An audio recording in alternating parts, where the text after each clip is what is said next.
Hello everyone, welcome to the Rum and Harbor campaign. Welcome to the Lost Harbor Tavern as well. For those who don't know, the Rum and Harbor campaign is a pirate campaign where a bunch of our, crewmates here, aka Anya, who plays Lindry, Acrid, Hello.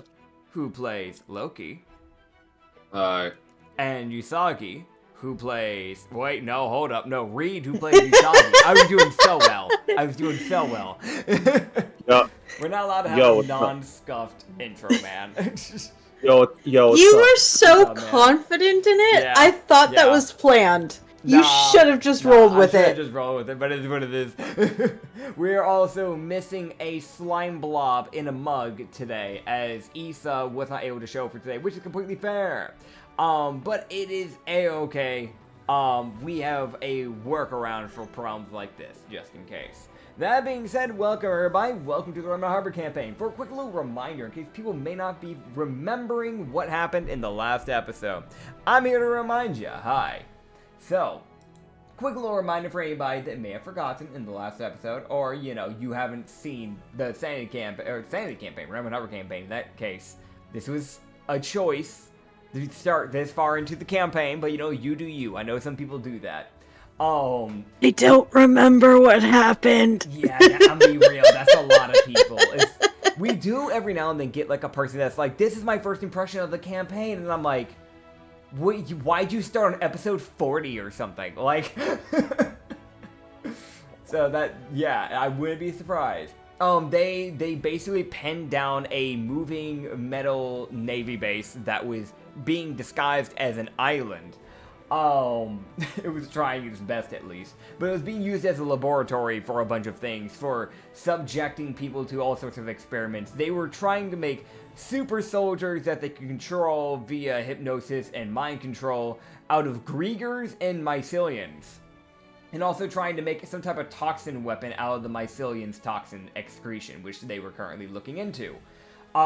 They freed some of the Griegers, set off alarms, making people think that there was a ghost there because a certain warlock convinced not just the soldiers with her illusions that there was a ghost, but her own self and her own ally while they were in an event. That there was a ghost in the base. It was just that convincing.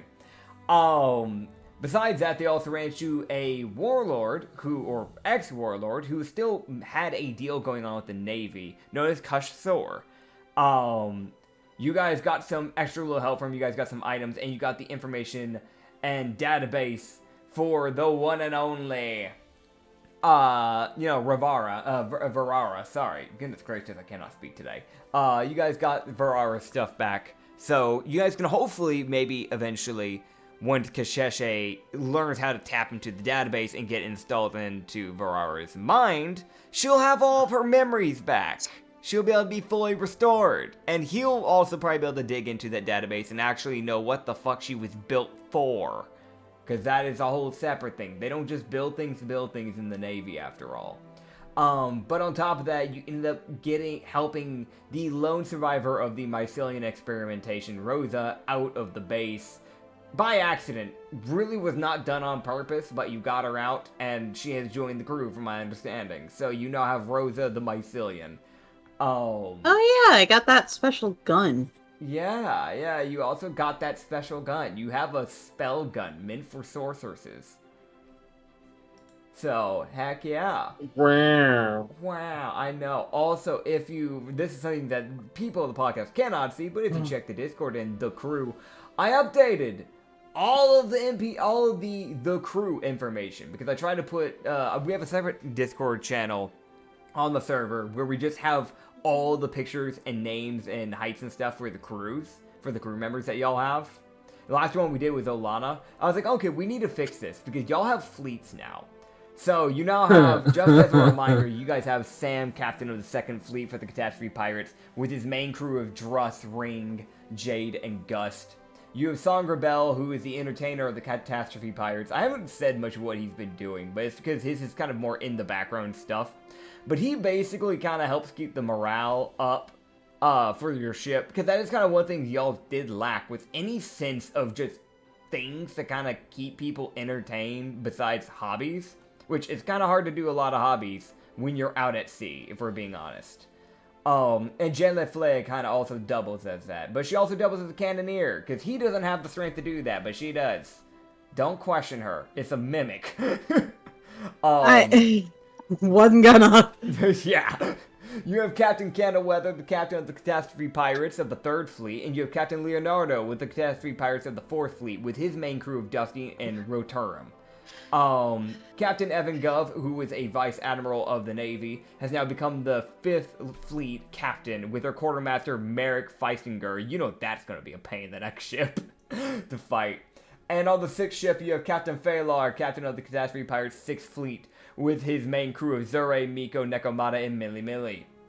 They don't have as many people as, like, you know, the Navy-based ones that you guys recruited has. But they kind of have more quality over quantity. And then, most recently, you got Rosa, your resident Mycelian and 2nd cook of the Catastrophe Pirates. So she'll be helping Ublex, like, properly. Because before it's kind of just been people, like, pitching in. This is someone who actually knows how to cook. Like, not someone that's going, I think I know what I'm doing, type of thing. Because I'm be real, y'all have a decent sized crew now. So at this point, it actually would be a kind of a pain in the neck for Ublex to try and do all that by herself at this point. So... Yeah, we definitely need somebody helping Ublex on a constant basis. Oh yeah, like before y'all have been having a mixture of people. Like if Tito's not up on top, it's been Tito. When Tito's up on top, it's been either Shindeo or Pike, or sometimes sometimes it would be Nathio. Nathio is one of the ones where it was like he was trying. He's never cooked a day in his life, and he normally got kicked out of the kitchen. Because he kept burning things. Because he's an incubus. I don't know what you want from him. He's trying. The man came to being like 2 months ago, maybe. That's generous. That's generous as fuck. To say 2 months ago, that's generous as hell. Yeah, it's also terrifying because he hasn't even been alive for that long, and he's already like level 10 with you guys. Like that's not. Fine. Don't worry about it. Don't worry about it. Oh, man. Alright, either way. That being said, you guys are currently on the way to La Calora. You are 2 days away. Fog and just heavy mist constantly blocking your eyesight and your view. So I guess now the question is that I want to ask all of you, what are you currently going to be doing on these last 2 days on your way to La Calora? Because technically when I say last 2 days, I mean you have this day and the next day, and by the end of the next day you would arrive there. So you'll arrive at midnight. Karen still has outfits to make. That is true. Wait for...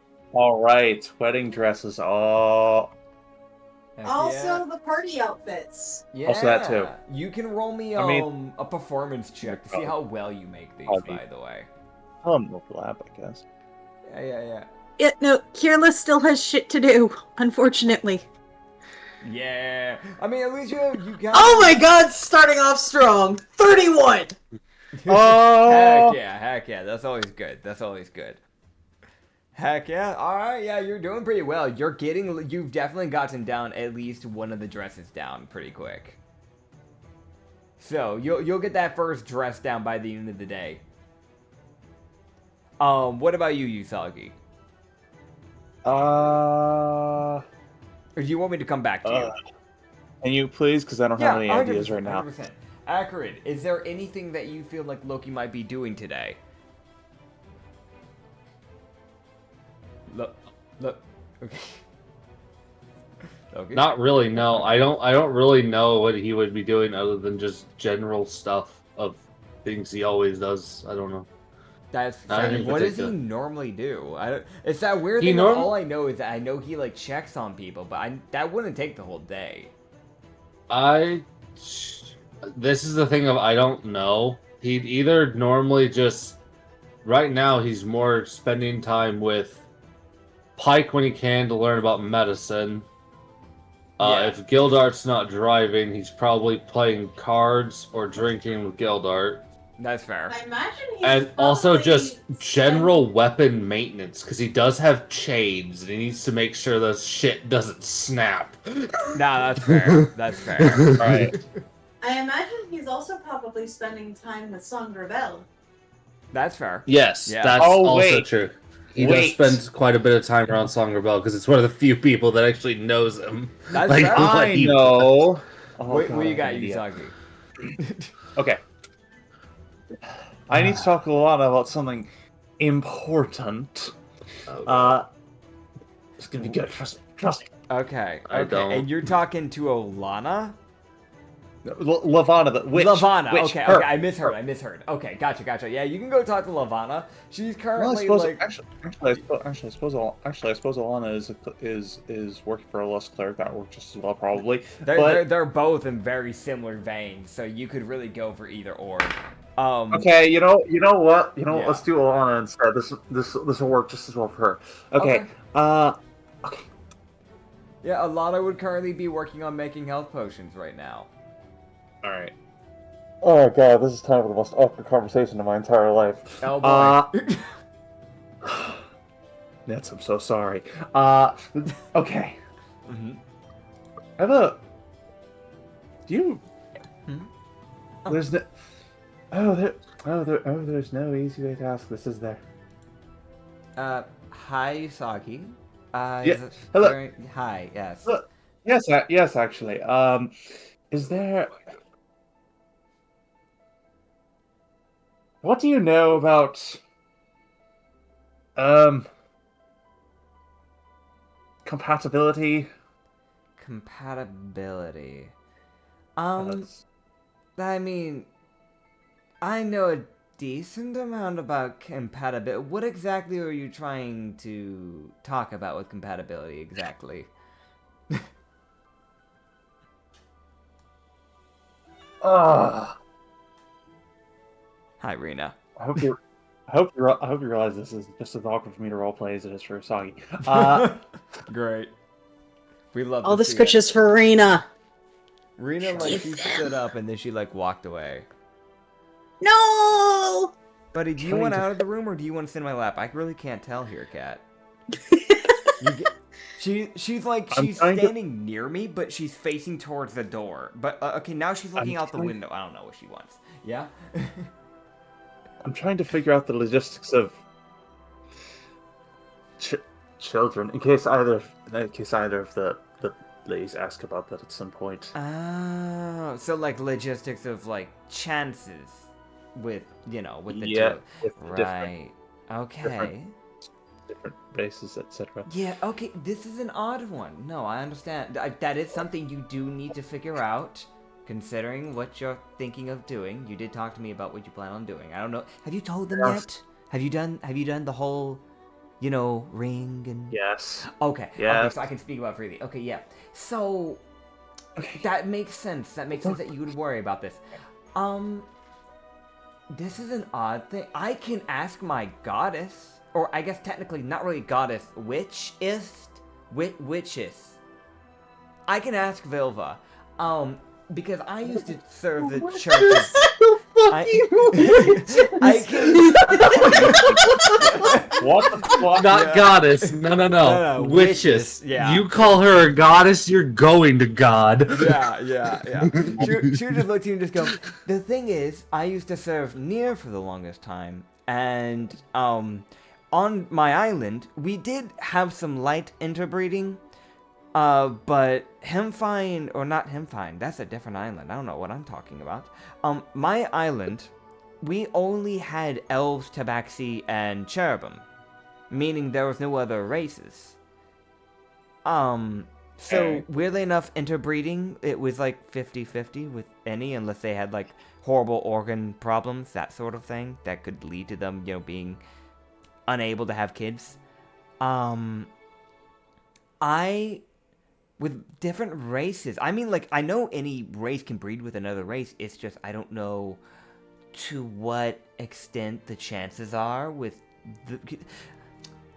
Here's the weird thing, right? So here's what I can at least guess, because I'm not, you're a rabbit. Rabbits are known, at least the actual animals, not the Harrigan.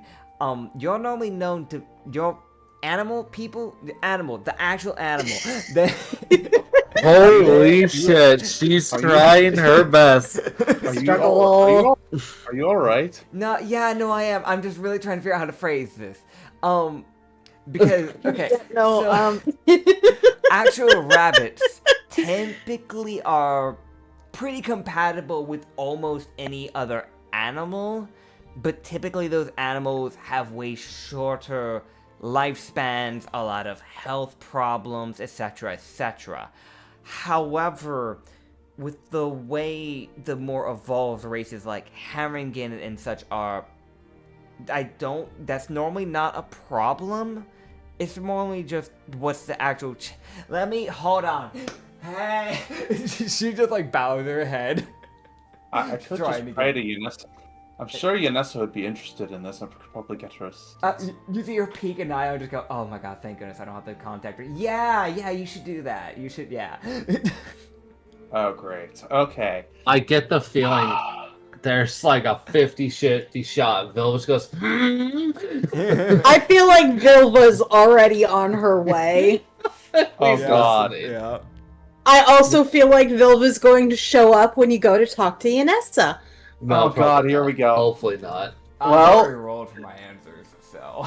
Oh, that's deeply concerning. Please let it be how I want it. Please let it be how I want it. Nits, you're making it so awkward for me. Ah! You're welcome. I've never had to roleplay this before. Vilvan, Yanessa. I've never had. If I have to fucking brain switch to Vilva, I swear to God. I've never had to. I have never had to roleplay. I've never had to roleplay being a father before. A potential father, at least. Ah.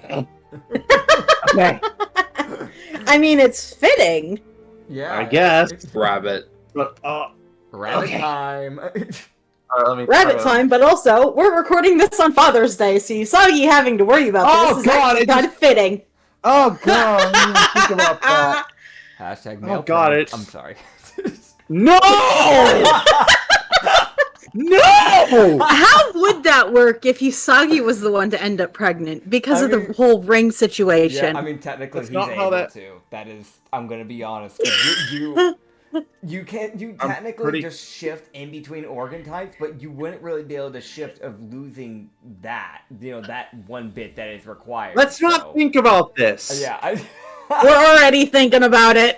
I don't want this to turn out like Arnold Schwarzenegger's Jr., please. Well, luckily, I don't think, unless someone goes crazy, I don't think anybody's gonna be trolling Usagi male pregs. I think you're safe.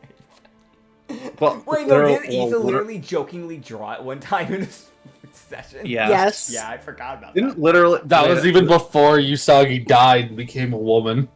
Literally, Oh my gosh, literally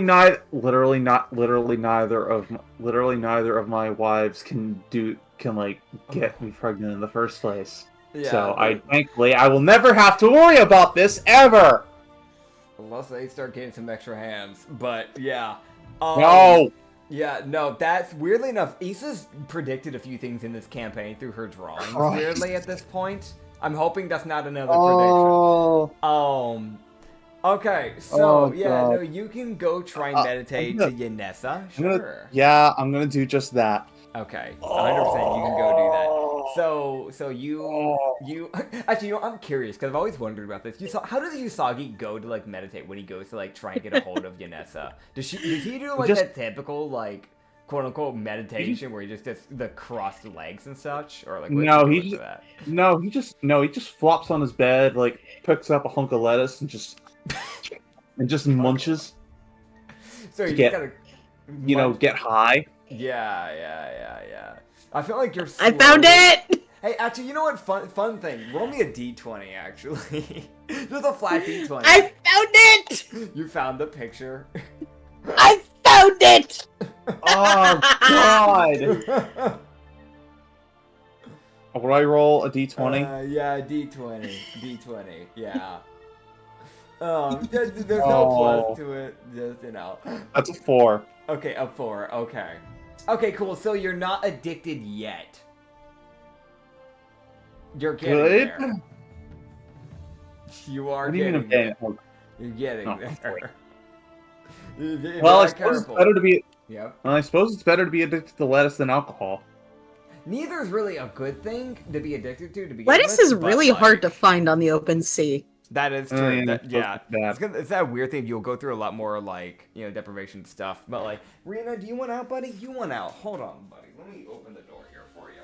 Alcohol is Usagi no flaws. I Usagi have Empire will infinite never be alcohol. canon. Never. No. No. No. No. No. No. Okay, I'm back.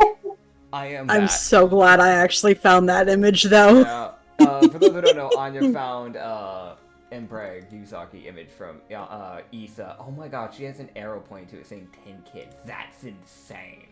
No, that No, would make sense because herring, I mean, you know what they say. You know what they say about rabbits and explosive breeding. Oh yeah, no, that's the thing. There's also a reason why there was a culling purge at one point in our world for like herringen because they were just breeding way too fast. Time to fucking repopulate my race. Oh my Anyway. god.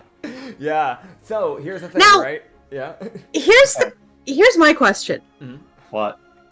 Because Usagi is half Tanuki, Uh-huh. how would that alter things? I'm being real. I don't think- I'm not sure how much Be it would. like let's say that actually, for some entertaining your thought with the male prey, right?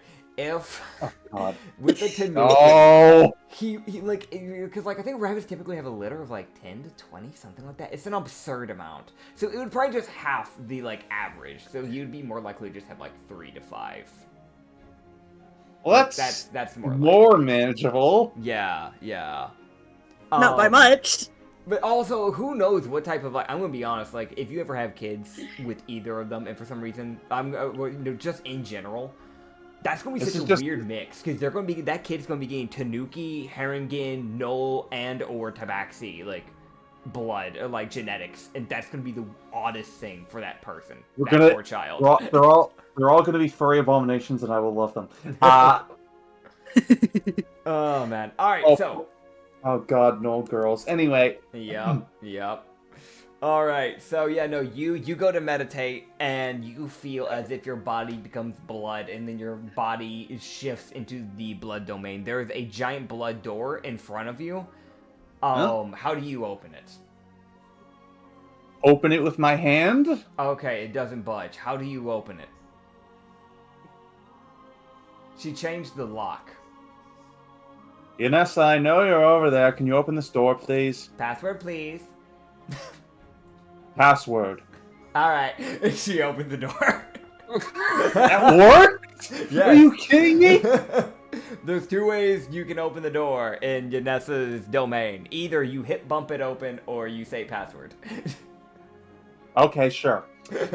Alright. Okay. I have to... Surprised the door didn't eat his hand. Oh, well, that was an option. I rolled for that. What? Yeah. You can get stuck in the blood wall, just like Lindry. So... Oh, no! Yeah, funny little thing, by the way. When the door opens and it begins just swinging open, I want to mention she didn't get up from her little area. In fact, a giant blood hand formed out of the ground and opened it for you, and then went back into the ground. Oh, good. When you look in, you can see she is currently sitting at a table. Like, because mind you, from left to right are both dancing stages where like her followers can just pop into her domain and dance for her. And there's like a few people dancing on some of the poles. But like directly where she normally sits, she now has a table instead, and sitting beside her, or like a little bit, like kind of beside, but across from her, with a teacup in hand, is Kikis. And then sitting across from her with a teacup in hand is Vilva. Oh, thank God, I still have my other lifeline. Yes, Kikis has taken domain in Yanessa's domain, basically saved so she's safe. Yeah. Good. Yeah. So, by the looks of it, she might be one of the only gods that might get to survive the god's purge if Nier's not stopped. Oh, that's convenient. Convenient for me! Anyway. Okay. Yeah, they all 3 of them turn to look at you. And smile. Alright. Oh god. So, what do you need? Alright. On the eventuality that me and my wives want children. How likely is that? Just in case they ask about it. Tabaxis are a 75% chance. They have pretty good genetics for this sort of thing. It's also a good mix. Nulls, they're a little bit more on the brutish side. You have more of a 35% chance with the null. Oh, I know exactly how brutish she can be. Affectionately. Yes, of course. Well, if you wanted to have a bigger chance, just let me know. I can mess with some things. Would this result in any obvious physical changes, or? I can't guarantee, because this is where experimentation comes into play. Essentially, Okay. I would either have to mess with her or your genetics a bit, and then basically just kind of making them more compatible.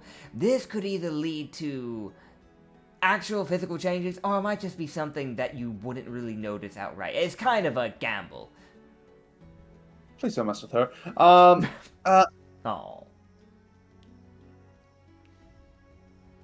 I mean, Just a little. it's always an option. No. Fair. Ugh, I'm gonna wake Still, up. but just like it's always an option. I'm gonna wake up. I'm gonna wake up. I'm gonna wake up, and I'm gonna have a proper tanuki sack. I know it. Just you wait. Anyway.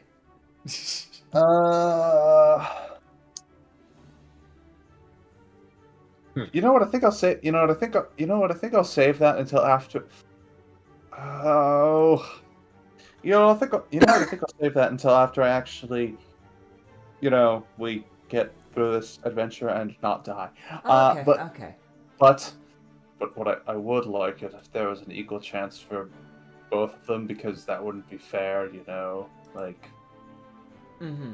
Yeah, so basically you want to give them an equal opportunity. Now, I understand that. Basically, this is just me guessing. I think, because what I would need to do for you, so you would have as equal chance with her as you would with the other, I would basically grab your genetics and basically intertwine some null genetics into it. That's what I would do to try and fix the problem. This better not give me something terrible. But you said you want to do it after the adventure, which I understand. Yep. So when that day comes, just hit me up. I'm one call away, so is Vilva, so is Kikis. Oh So, boy. I feel like that would actually not be a bad idea to do right now because of the more Wait, what? brutish nature of roles. yeah, it's up to I'm- him, though. Thinking about it. Yeah. Yeah, go. Oh, and if you die, I can just change it immediately. That is I'd also rather not true. do that. I'd rather not do that. Yeah, But if you die right now, there's two options. Either you get messed around with by Kikis, hi, or or you get changed by Vilva a little bit, and she can try and give you some genetics. Because see, the thing is, Kikis can't really give you the whole null genetics. That's not really her thing. But she could maybe, like, could you do anything for that? Not really, but I could, like, make him into a bolt of lightning. I Please don't don't think do that's that. what he wants. no. Oh. Not quite Kikus, but I appreciate the energy. Yeah. All right. Fucking. Not quite. When you buddy. say more brutish null genetics, is that like something to make me stronger, perhaps, or? So the thing is, null genetics are relatively strong. They're pretty stubborn, like dwarves in that case. So it would definitely, most likely, unless you get lucky and just changes your heart, there'll at least be something about your physical property that would probably change. It might just toughen your bones up a little bit, which would maybe cause your fangs to grow out.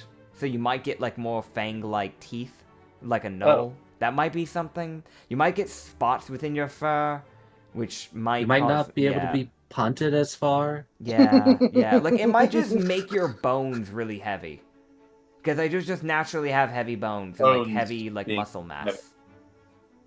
You can't swim anyways. Yeah, I mean, yeah, you really can swim. Yes, but then I can't jump as far. Well, that's why you have the well, I mean, okay, actually, we can fix that. If that ends up being the problem, I can fix that. You know, just let me mess with those legs a little. Oh dear. Vilva starts looking at her book. This is the most just like, know what? well, about that. You know what? It's Mhm. just some, as long as it's like not terribly physically intrusive. I suppose this is a good idea.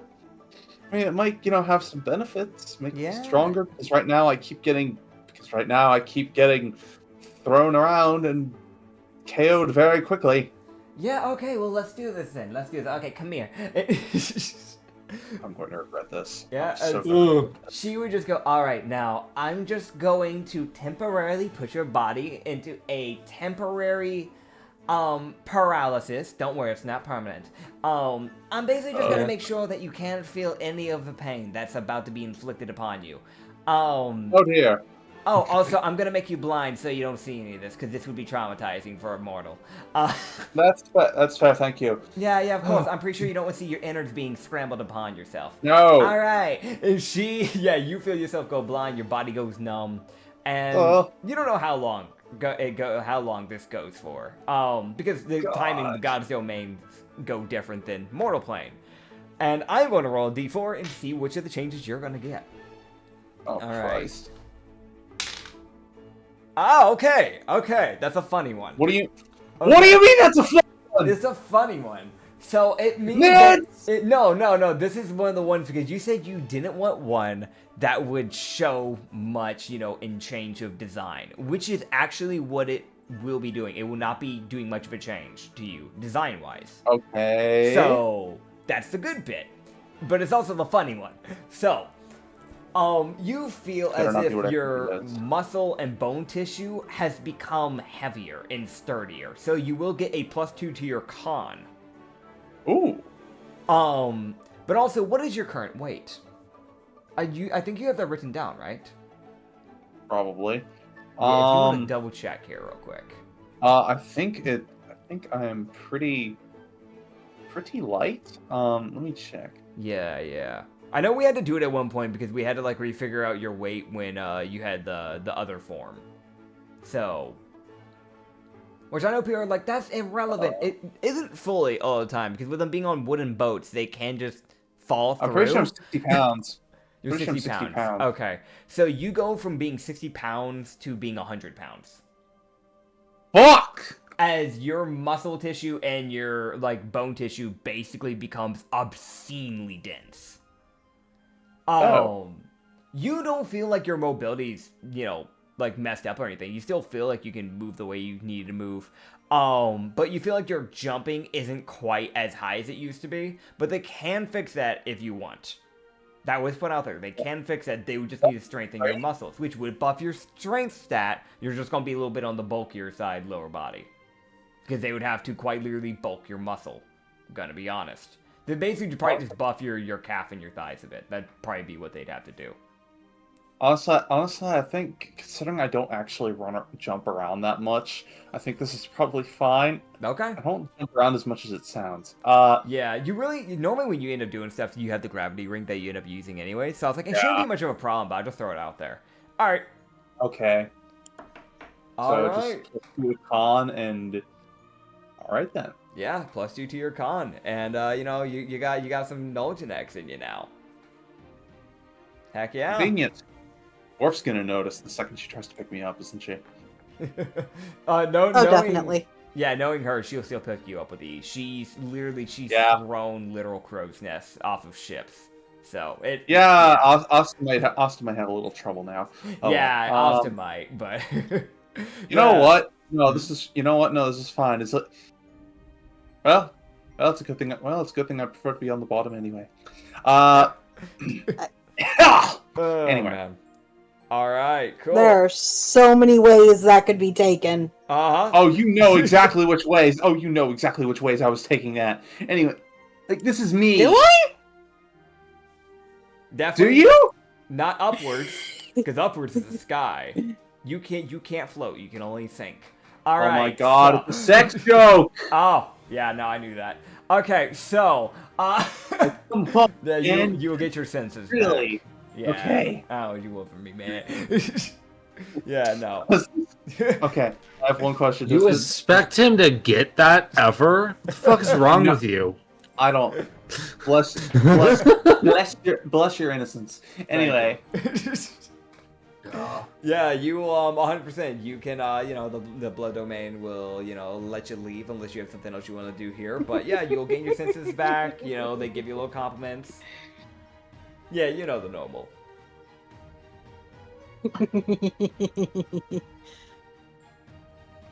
Is there anything else you want in the blood domain, or are you ready to hop on out of the blood domain? Yeah, I think I'll hop out of the blood domain. Okay. Meanwhile, Sangredel, and Loki are currently playing a game of cards with Gildart and also Nathio. So yeah, you guys actually get to play like a proper game of cards. It's not just a 1v1 anymore. Like it's an actual proper like card game that you're actually getting to play for once in your life. So you can roll me a deception plus your proficiency roll, Loki, to see how well you do compared to the others. Alright, let me grab that deception roll for you, because I think I have advantage. Because of Yanessa. Deception.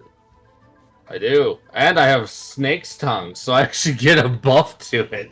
There you go, there you go. I got messed with by Yanessa at one point, and it buffed my deception. Yep. That is true. That did happen, yes. Oh my god, that's a nat 20. Nat 20. Alright, so with the nat 20. I got a 40 in total. Okay, 40 in total. Okay, so you beat Nathios by 10 then, because he was currently the highest of the 3 NPCs that rolled when it came to deception. So, yeah, I'm gonna be honest, I don't play card games. I don't know many about card games. I don't either. You get like a royal flush, let's just say that. I know that's good. So yeah, you just get a royal flush and the others fuck up, because they're bad. Bad at the game. So, dude, straight I'm up. sorry, what now? I don't know. I don't know how it fucking works. They get a royal flush and they're bad at the game. Or Loki gets royal flush, I think it's called. I don't know. It's poker. I don't know how that works, man. You win. The sheer probability of that is almost non-existent. I hope you realize that. Yeah, he doesn't. has it. He has royal flush. Let that probability sink in.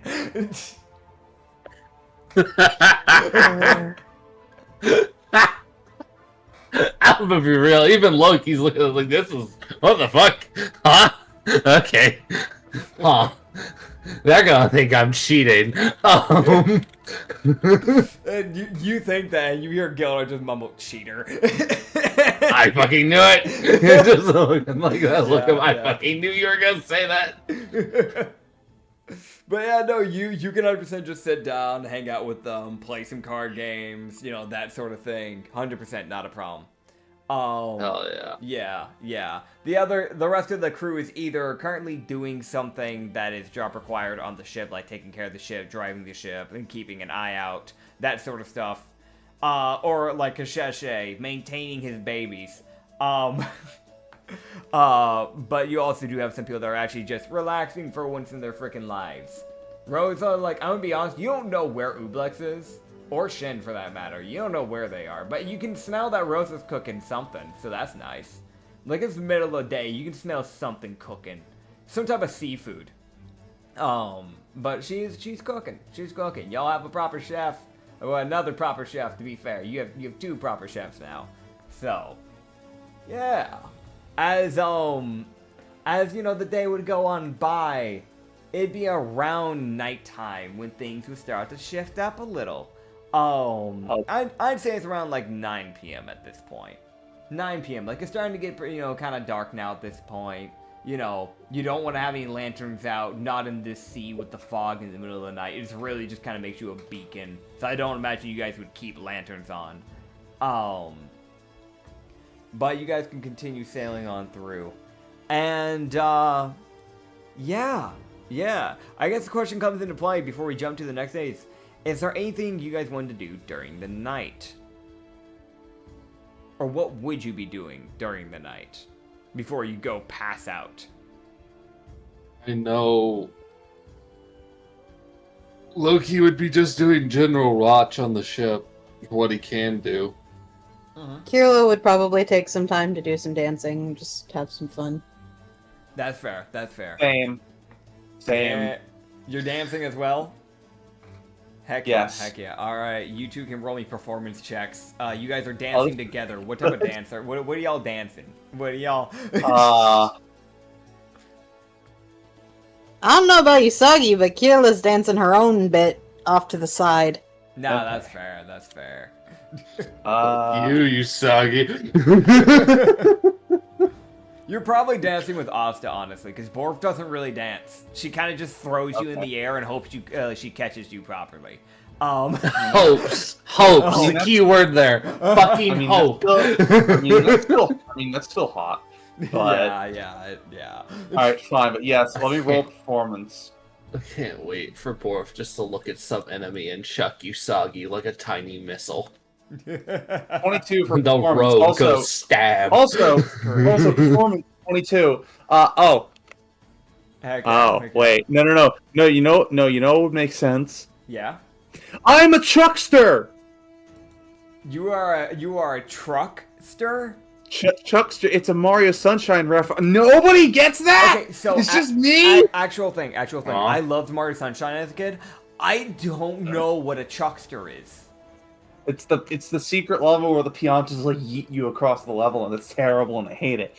I don't know why, but I don't remember that. I don't know why that's not clicking.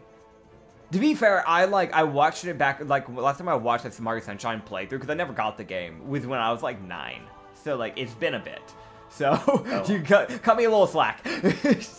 Yeah, fair. I never played the game. That's fair. That's fair. I don't play Mario games. You weren't a Nintendo guy, to be fair, from the get-go. So anyway, yeah. that's 22 for that. Yeah, so you can dance the night away with Asta, because if I remember correctly, you said Usagi normally goes to bed at 10, so you have that hour where you're kind of just dancing with her. Yeah.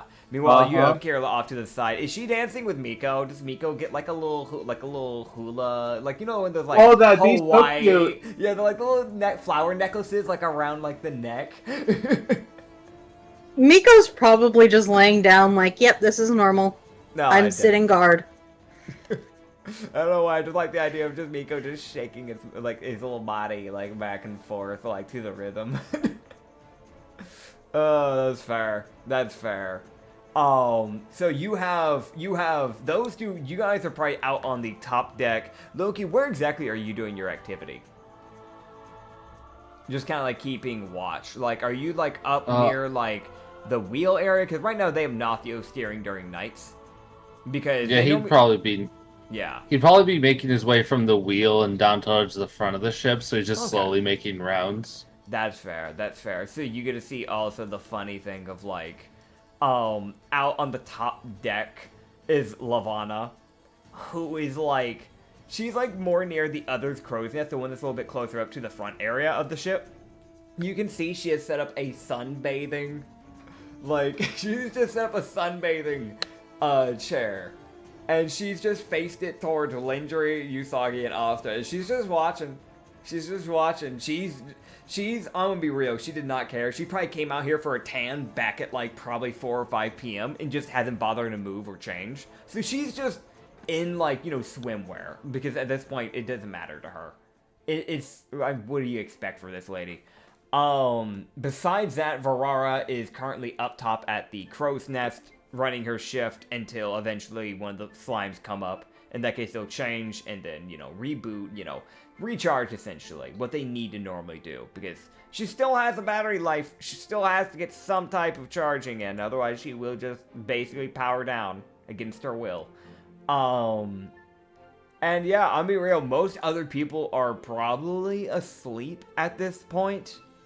Or are getting ready to go pass out. Because normally it's around 9 to 10 p.m. is when a lot of people start heading down. They start winding down a lot of times. But yeah. As you guys would begin to pass through the night, you can all roll me a perception check. And that will include the NPCs up top. Oh, do I roll one? Okay. Yeah.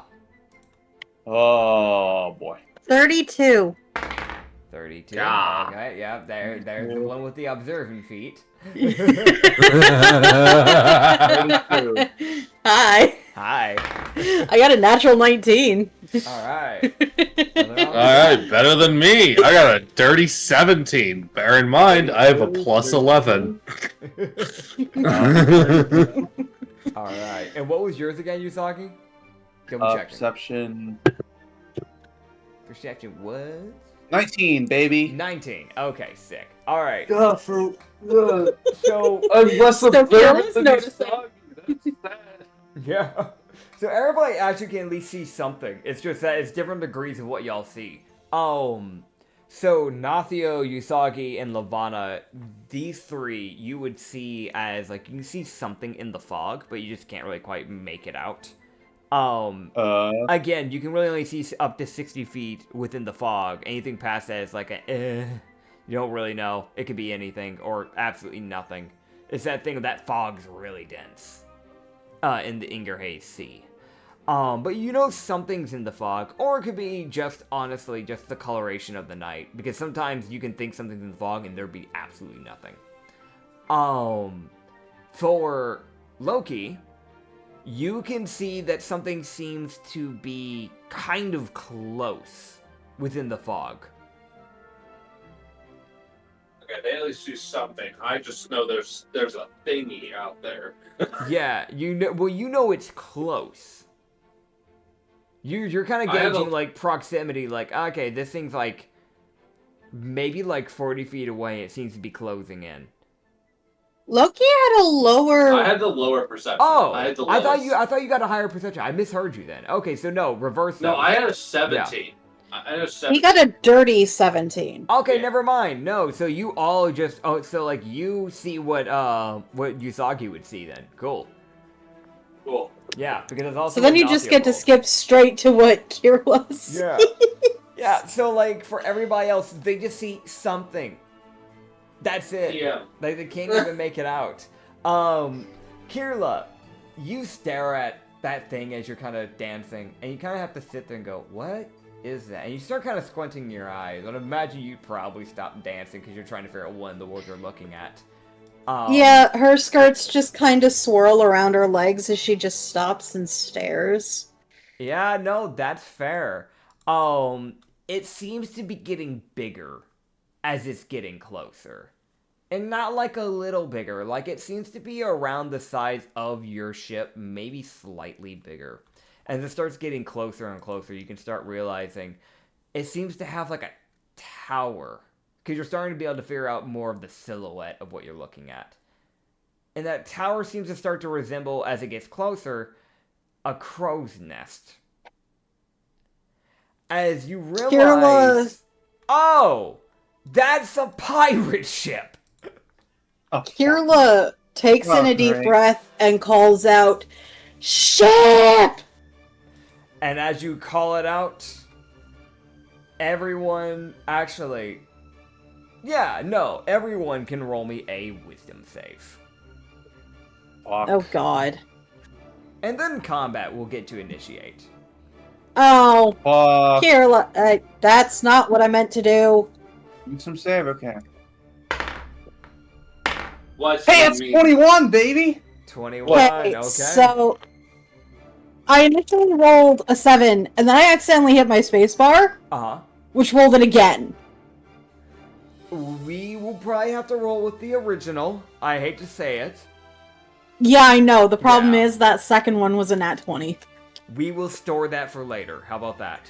Okay. That was an accidental nat 20, and it should have only been rolled once, but it was not on purpose, obviously. Yeah, that's So why I'm saying something. If it was like an on purpose, like, I'm gonna cheat, I'd be like, no, you're not keeping that. But like, No, that's accidental. Yeah, just store it. I set my phone down and it hit the spacebar and I'm like, no! Yeah. So you can just, you can save that nat 20 for some time within the session that you want to use it. You just have to make sure you use it within the session. Okay. Yeah. I just yeah. pocket the 20 then. Yeah, so, okay, and then what did you get, Acrid? I got 21. I got a net. Okay, you're a little quiet. You've gotten kind of far away. He's on the other side of the room. He got a 21. Okay, 21, thank you, okay. Okay, so the 21. I'm hungry. You would get, let me double check. Does that? Yes, that does. Okay. So, you guys would see as, Verara, and also roll one for Miko. I needed one for Miko, actually. It just hit me. Miko, what is your modifier? Oh, just Madu. use whatever your modifier is if it doesn't get one. Does he get one? No, he would. Plus- He would have one. Yeah, because monster sheet. +4. Okay, Miko. God, Miko with a 23. Dang. Okay, Miko. I know your Son Miko's of a fine. bitch. All right. Miko's fine. I'm on the floor. So, I mean, that's pretty accurate. So, essentially, Kirla and Verara, aka your robot, and Kirla, you two polymorph into rats. What? Uh-huh. Oh As god, I need you to roll know- something for Miko. Yep. As you can now be using the rat monster sheet. That is your current stat block. Okay, Miko, shockingly, is intelligent enough to know that this rat that just appeared is in the exact same position as his, Yanti owner, and does not Yeah. eat me. That is good. I will say this is also a thing of you still smell the same, so he'll still be able to tell by smell. I'll be putting into the NPC visuals, this is a stat block that both you and Verara, as well as everyone else on the ship will be running off of. You're just a big old rat. You have 7 HP, armor class of 12, 30 feet base, and this is what you're stuck with. You have keen smell, pack tactics, and bite.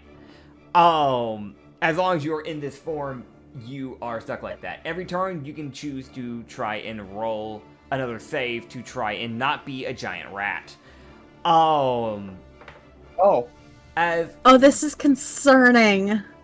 yes, welcome to the Rat Club. And before you go, I know you may be assuming, because I gave a little hint earlier that this is going to be a callback from something I did way back when I used to DM before the podcast. This is not the Rat King. This is not a reference to the Rat King. Okay. I don't know if anyone here will actually remember this to a degree, because I slightly changed up the characters, but we'll see. As you would see, people begin to board the ship, as some pirates begin to jump onto the ship, and I'm going to grab the images. Oh boy, hope you're ready. It's gonna be a real spassy. Alright, let me grab.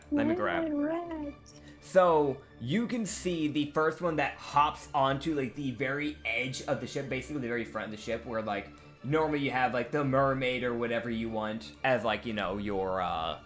your, at, the front of the boat. I can't think what that thing's called. The head? Figurehead. Figurehead, thank you. You did. He basically jumps onto the figurehead area of the ship. As you can see, this Kenku with a white bandana, this, black trench coat, blue, my brain's blanking so hard on words today. Goodness gracious. Tunic. That's kind of like a button-up tunic, an orange bandana, and, he's got, some black pants and, a brown leather belt. You can see this pompous Kenku just jump onto the ship, with a gun in hand. You can see hopping near the front area, near the middle area where some people are actively walking around, is an eagle that jumps onto the ship. As you can see, an eagle with an eye patch, this red and blue, trench coat that's kind of similar to, the pirate trench coats with the popped collar. He even has, the V-neck vibe kind of going on, the white feathers and the brown pants. And he has, he has, a little scar that's just kind of, covered by that eye patch from before. You can also see jumping onto the ship is a Blue Kithrixi, I think is what this race is called. I've only used them one time in my entire life DMing, but it is a race made by Acrid. It's Tabaxi Fae people, essentially. But it is this blue furball with this these kind of snipped ears that kind of laying down to the side, because this pirate hat that he has that is pretty chopped up, pretty banged up, is kind of pushing the ears back and a little bit of a white mane kind of going on top of his head to kind of like make up as like quote unquote hair.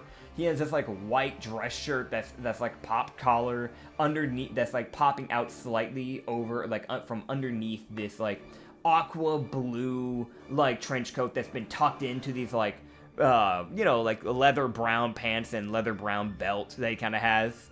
And he has like a little earring on his left ear. It's kind of like one of those little hoop earrings that you see every now and then.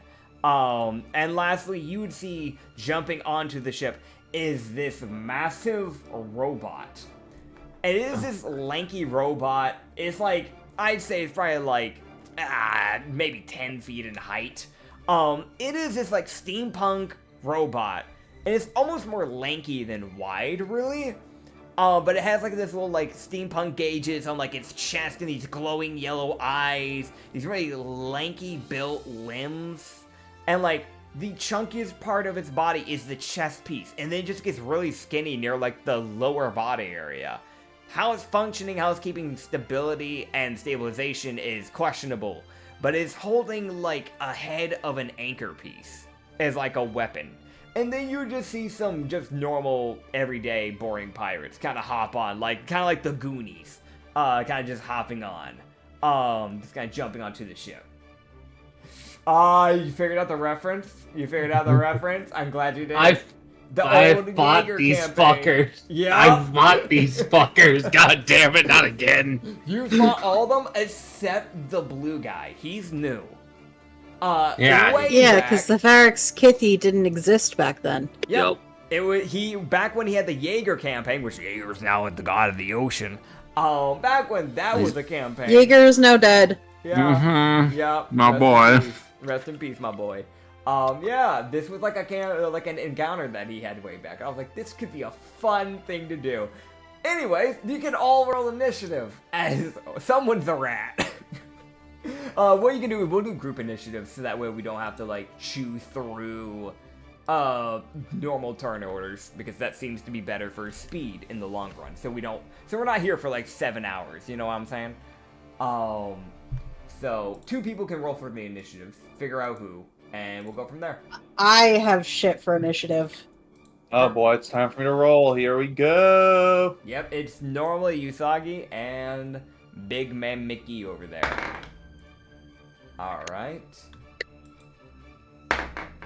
That's 16, baby. Okay. And what about you, Acrid? Fuck. 14. Oh, dang. They actually got the upper hand on this. They rolled one above initiative. They rolled a 17. They had rolled a 15 and a 17. So they will be going first. As I'm also going to go ahead and get up the map, because I do have a map. I'm not unprepared. Oh, man. Don't you love it? Don't you love it? You need a map other than the one that we normally use for the boat? No, I did actually try. It's just I had to reset. I still have to make tokens and all that. I wanted to use a different one. However, they're actively boarding your ship, so it actually makes sense for it to be your ship this time. But I did actually try to find a different, ship map. I know some people are like, well, you should learn to make them. I actually am trying to learn how to make maps, but, I'm not soaking in it. I also just don't have a lot of time. I do want to try and learn how to make maps better. But right now, I don't actually know enough to properly make one like I need to. So for now, we're going to be using this one. But they're boarding your ship, so it makes sense. As they will be starting the initiative, as they have boarded with their little cronies. Where is Varara and Asta? Varara and Asta, I have basically set them off to the side, not put their tokens on there because they are rats right now. So they will basically scurry down to the bottom. This is kind of also me making sure that you don't have a crew of 13 people that have levels of actual levels versus a bunch of cronies and 4 guys that are the same level as you guys. That's fair. Yeah, That's fine. It's my weird way of me trying to balance the fact that y'all have a massive crew. Everyone be rat now. Okay, moving on. Yeah. I had a few ideas. I was like, what if I make them rats? And then, one of the players actually failed, and I thought everybody would be fine. And now it's just a little awkward. But for now, Kira is rat. As it'll start off with their turn. As the bird is going to look around and then see the captain and just go, "Ah, there you are, Captain McMulder, here to save your day. Ever heard about America?" And you see him run over and jump up to the front as he pulls out... Yep, as he pulls out a blazing rapier. As this fire catches fire, as this fire begins to light on the rapier, and he tries to take some swings on you. Dude, I feel like Loki just has his chains wrapped around him, he's sitting he's more just baffled at what the fuck this guy just says. Fucking cow. Who? What? Oh god, you're attacking me. Hi. Fucking. Alright. Who are you? Are you just a lunatic? I don't understand. Oh man. Okay, so let me know. Does a 16 hit? No. Okay, 16 will not hit. Okay, does a 16 hit? No. Okay, does a 20 hit? No. No. And does a 22 hit? Yes. Barely. Okay. I will answer. He rolled really bad, by the way. He rolled really bad. You weren't eating. I was trying to be helpful. I was answering. Alright, so you take 11 piercing damage, and you take 15 fire damage as he takes four slashes towards you with the rapier, and you get into this motion, he almost lures you in with this motion of alright, it's gonna be a left strike, right strike, left strike, right strike, left strike, right strike, and then he jabs and just thrusts the end of the rapier into your stomach and then pulls it out. As in a weird way, yes, he missed his things, but he uses it as a bait essentially. Yeah, I feel like he stabs Loki, and Loki just sits there really? Yeah. Alright. What the fuck? And then you would see him, basically, after he does the stab, you see him twirl his feathers graciously, and then he brings his foot back like he's about to do a hook kick to your face, as he drags his talons on across your face with a 27 to hit. As he does Fucking a D4 plus 5. As he does 7 slashing damage to your face. As he just drags it across your pretty face. And then you hear Yanessa in the back of your mind go, "Oh, well that's just rude. I just fixed his face. Hold on." And then you feel like your face got prettier. Okay, so moving on. What is that saying? Don't worry about it. No, I'm gonna worry about it. Don't worry about it. You're in combat right now. So, dude, Loki. He just sees Loki sit there this, looking as if he's not really paying attention for a second. He's like, "Fuck you, mean." I'll get back to that. Yeah, I'll get back to that. Don't worry about it. So meanwhile, you see all these cronies jumping on right as everybody begins attacking, and then you see this one crony overshoot his shot a little bit, and right where Usagi's standing, by the way, let me remove that castle icon because you're not underground right now. Right where you're standing, you see this one guy come flying over from the other ship and face plant into the wooden planks as he is prone. Well, And that then was... Yeah. The crony's gonna take a D10 of bludgeoning. Legendary. He takes 2 bludgeoning damage, and then you see him use all of his movement to get up. And then you see him look to you, Usagi, and go, "Oh, on guard!" As he's kind of clutching his nose while yelling that. Kind of rubbing his nose. As he is going to try and slash you with a scimitar. Oh my god, he rolled well. He doesn't even have a good plus. That is a 23 to hit. Will they hit you? Oh, fuck me. Alright, let me check.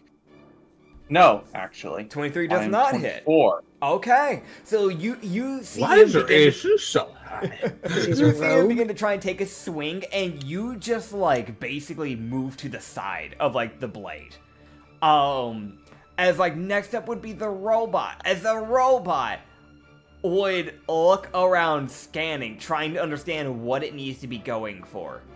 And then it sees, you can see, it's scanning, it's okay, what's the threat? And then it locks on Loki. Hey, Because bud. he's the tanky one. Oh my god. It measures by HP, I kid you not. As I'm about to have so many motherfuckers trying to kill my ass. as it goes underneath the crow's nest. It's not tall enough to scrape its head on it, but if it was any taller, it probably could have. And you see, instead of going up the staircase or getting up onto that second area, it just like when it gets up to that second floor, because there's kind of stairs leading up to the steering wheel area where you're kind of at. It's like basically, it's like your face is at its chest, essentially. Because the stairs bring you like 5 feet up, essentially. So you're kind of like, because you're only like, what, 4 feet in height? Loki 4 is feet. not that. No, I don't. They're not think that. He's 4'6". 4 foot He 6. is. Okay, so rechanging that, then you're like your face is like at the end of your head is like at eye level with like the beginning of where a mouth should be for this thing, because it's only 10 feet in height. So, so weird thing, you're kind of looking at like the very end of its chest where the head starts, because it doesn't have a neck. As it begins to lift its anchor over its head and slink directly down. Oh my god. As you hear it go, bronze can initiated, and you see it great. come down on you. Oh my god. As, Oh dear. I'm gonna let you know that first one definitely missed. It definitely missed. Oh, hold on. Okay, let me. It's not adding its. Hold up. Let me do that. Yeah, no, it still would have missed. Yeah, no. Okay. And then, yeah, no, it misses both of its strikes. It rolled really bad. It rolled a natural 2 and a natural 4. As you see it try to hit you twice, and you basically just move out of the way, because I'm sorry, you're not blocking something like this. You see as it brings down this anchor, you move a little bit to the left, and then it puts a big hole in the floor, and then it tries to swing again. Kind of like it basically just lifts his arm back up, like just directly pointing up to the sky, and then takes a second swing down again, and puts another hole to the right of you. As it misses Oh my again. god, my damn boat. Yeah. Kashesha is gonna be pissed. Oh, you Great. know it. You know it. And then you see it look at you and just go, activating hand of arm, harm. And then you see it bring its hand, its like free hand back and try to Wait. palm your entire body.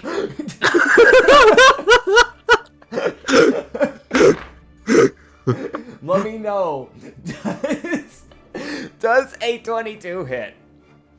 Unfortunately. Okay, Oh. so you go careening through, Oh my God. because, there's one other staircase that brings you up. You're, on the middle area in between where the staircase, there's a staircase you go up to get up to that first bit. There you have a little walk around, and then you have the podium where the steering wheel's at. That wall is supposed to be completely just wood. There's no hollowness to that podium wall. You go through it. Oh my god. As you go crashing underneath the steering wheel area, leaving a, Loki imprinted hole. And you can roll me a dex save. Oh dear fucking god. I'm also going to roll a con save for the barricades. Okay. Uh-oh. Let me know what you get. 17. I don't think I have. So I have advantage on dex saves against effects. I can see this isn't an effect. This is me trying not to die. Yeah. So you get sent back. And you go careening through, and you see the edge approaching. As you're still, going through. You're tumbling. You slam into the barricade. The barricade, I rolled as Constitution. It failed. It breaks under your 400 pounds of pure weight. It had high AC because you're heavy. It's more than that. It's closer to 700. Oh, yeah, right. No, you're right. Yeah, we did this before. It crashes underneath you. You go to reach for a barricade. There's no barricade there. You have to then change this, raise the DC for the dex save. You still managed it, by the way. As you managed to barely, with 2 of your fingers, grab onto the edge of the ship. Oh my As god. you are dangling from the edge. I'm gonna be real. Nathio and anyone in the area was like, it's a little bit of bullshit. You see Nathio, you don't see Nathio. You don't, never mind. You don't. Rat! The rat sees Nathio. So, Kirla, you can see Nathio kind of squint like, okay. First of all, what the fuck is that? Second of all, you good? He just looking like, where the fuck did the captain go? Yeah, where's the captain? Yeah, basically. Because he doesn't know where you went. Where's Loki? Oh, man. As far as they know, Loki just went through the wooden boards and up the back of the ship. Yeah. God damn. Yeah. As you would see, this, like, you know, Ferrex Kith. Okay, I'm so sorry. Ferrex Kithy. Ferrex Kithy? Yeah, Ferrex Kithy. You see this Ferrex Kithy man just go, Captain Malnut Walnut at your service! And you see him tip his hat as he pulls out God, what do you call that instrument? Oh my god, my brain is blanking. It's been a day. A fiddle. As he places it to his neck and begins to play. As this tune, this like... Yeah, a fiddle. As he begins to play this song. This, like, over-the-top, extra high-paced song. As you would see a hand form beside Usagi. And we are going to temporarily use an icon for this. And for the funnies, we are going to use Happy's icon, because I think that's a funny icon for this. This hand has a face and it smiles. As you see a big astral hand with a face and a smiling little face appear beside you, Usagi. As it basically it just clenches its fist and tries to crash itself down on you. As he is going to roll it to hit to try and hit you. And with your AC of 24, that is not going to miss. As you see this astral hand try to hit you, slam into the ground beside you, and miss as he casts Big B's hand. That thing is now in battle. Oh my god. Yes. Motherfucker. Okay, first off, fuck the robot and his knockback. Yeah. Yeah, that's fair. And then you see him look and just go, oh, well, that's just a shine. And you see him just kind of give you a wisdom save, Usagi. You're gonna roll me a wisdom save. Huzzah! Great. I just wanted to do some dancing. Why am I a rat? You can dance as a rat, it's fine. You know what? No, I'm just excited to be able to pull out my cool sword. You know what? Fair. 6. Okay, so you fail. So you'll take 2d4 of psychic damage as he uses Vicious Mockery.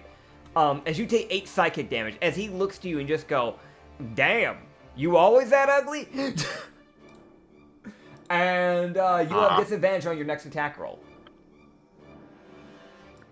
Oh, that sucks. Yep. That actually sucks for a rogue. Yeah, it does. I did not really think about how bad that actually sucks for, because I'm used to y'all having multiple attacks. But no, that does kind of. It also negates his ability to use sneak attack. Because sneak attack doesn't work if you have disadvantage on an attack roll. Right. Oh, you son of a bitch. I straight up didn't think about that. Straight up. Like, no joke. As you then see the Raven. Remember that gun I said before? To be more specific, it's a sniper rifle with a scope. I fucking hate them. Yeah. This one again, same encounter from that one time years ago. As he pulls up the sniper rifle, aims it, and he's going to fire at Lavana, who I want to mention, by the way, they tried polymorphing her, and she looked at them, and there's a look of disgust on her face. Like, she's still sitting in her lawn chair. She's now just annoyed. Great. She was trying to moonbathe, man. $5 says she's not gonna move. Yeah, yeah, I'll be real. She uses magic to turn her chair to look at this Raven in the eye and gives him the biggest, dirtiest, daggered stare as he shoots her. She's making it personal. This is 2d8 plus 5. Oh my god, he rolled 19 damage. But he will not get his sneak attack since there is no enemies near him. But he will be using a special as is a flash round, and she'll have to roll a wisdom save. Okay. What was her save on that? Damn it! Alright, she's blinded for a turn. What the fuck? As you see, like, the bullet crashes into, like, her chest, and then it basically explodes, letting out this bright flash of light as she's blinded for a turn. Oh, now the cronies' turns. The rest of the cronies. I would love it if I wasn't off the side of the ship. Yeah, that's fair. That's fair. I would love it if I wasn't a fucking rat. 10, 15, 20, 25. You see one of them run up at the dire wolf, quote unquote. It's not a dire wolf. That's what he thinks it is. And you just hear him just go, kill the dire wolf. And like, I won't mention, this pirate's so debugged. He's got like one big eye, one small eye. One of his eyebrows is missing. It looks like he probably got burned at some point, like pretty recently. That's probably why he's missing that, because like some of his hair is singed from something. As he tries to take a swing at Miko with a spear.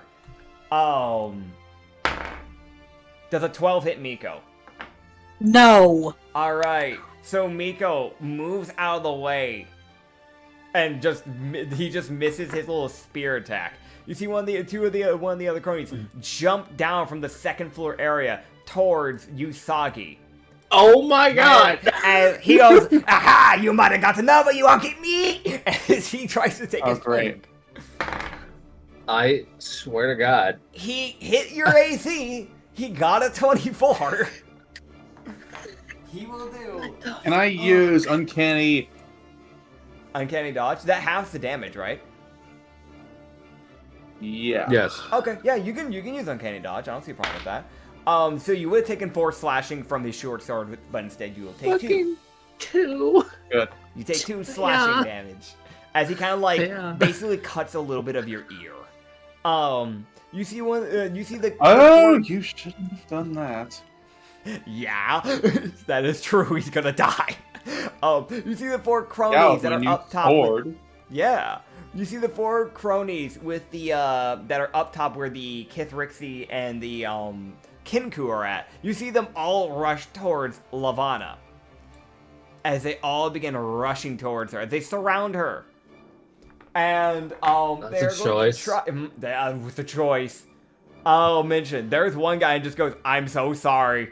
I apologize. You were just trying to bathe. Captain's orders. Nat 20 from the guy who said he's sorry. That's an option. 19 from the second guy. Okay, that's definitely missing. That was a 3. And then a nat 1. Okay. So you see the first guy strike Lavana, like, in the shoulder with this essentially just like a dagger. He basically just has like a little jagged dagger. It has a little bit of a curve to it, so it's probably going to do a little bit more damage than a normal dagger. As you see him stab into her. And he would do a d6 of damage with this curved dagger. She would take 4 piercing damage as he stabs into her shoulder. You see the second guy bring up a warhammer and try to hit her as you see her just slap it. Just slap it away. You see... While blind. Yeah, while blind. You see the third guy just rush up and kind of stumble because he had to run around the crow's nest that was kind of in the way. So you see he's trying to stop his running momentum. You see him stumble and try to take, while stumbling, a swing with his maul and just miss by a mile. And then you see this one guy, the one guy that actually had a unique item. You see this one guy run up to her with pepper spray, pull it, and spray, and he sprays his eyes. I think he had it facing the wrong way, because he rolled a nat 1. Because he's going to take a d10, and it's going to be doubled. Alright, as he takes 18 fire damage, as he goes unconscious, as he falls to the ground and passes out from the pain. He knocked himself out. What a crew. The last 3 cronies are going to try to make their way to Nathio. One of them rushes up the staircase and tries to, like, rush up from behind.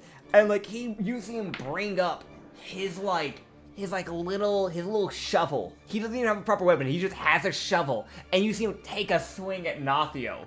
And... God, this is so stupid. Yeah, no. He just misses. Nathio moves his head to the side, and it hits the wheel. As he just, like, you see this guy just stumble back because he now has a shaky arm from the reverb of hitting a shovel on, like, an actual structure.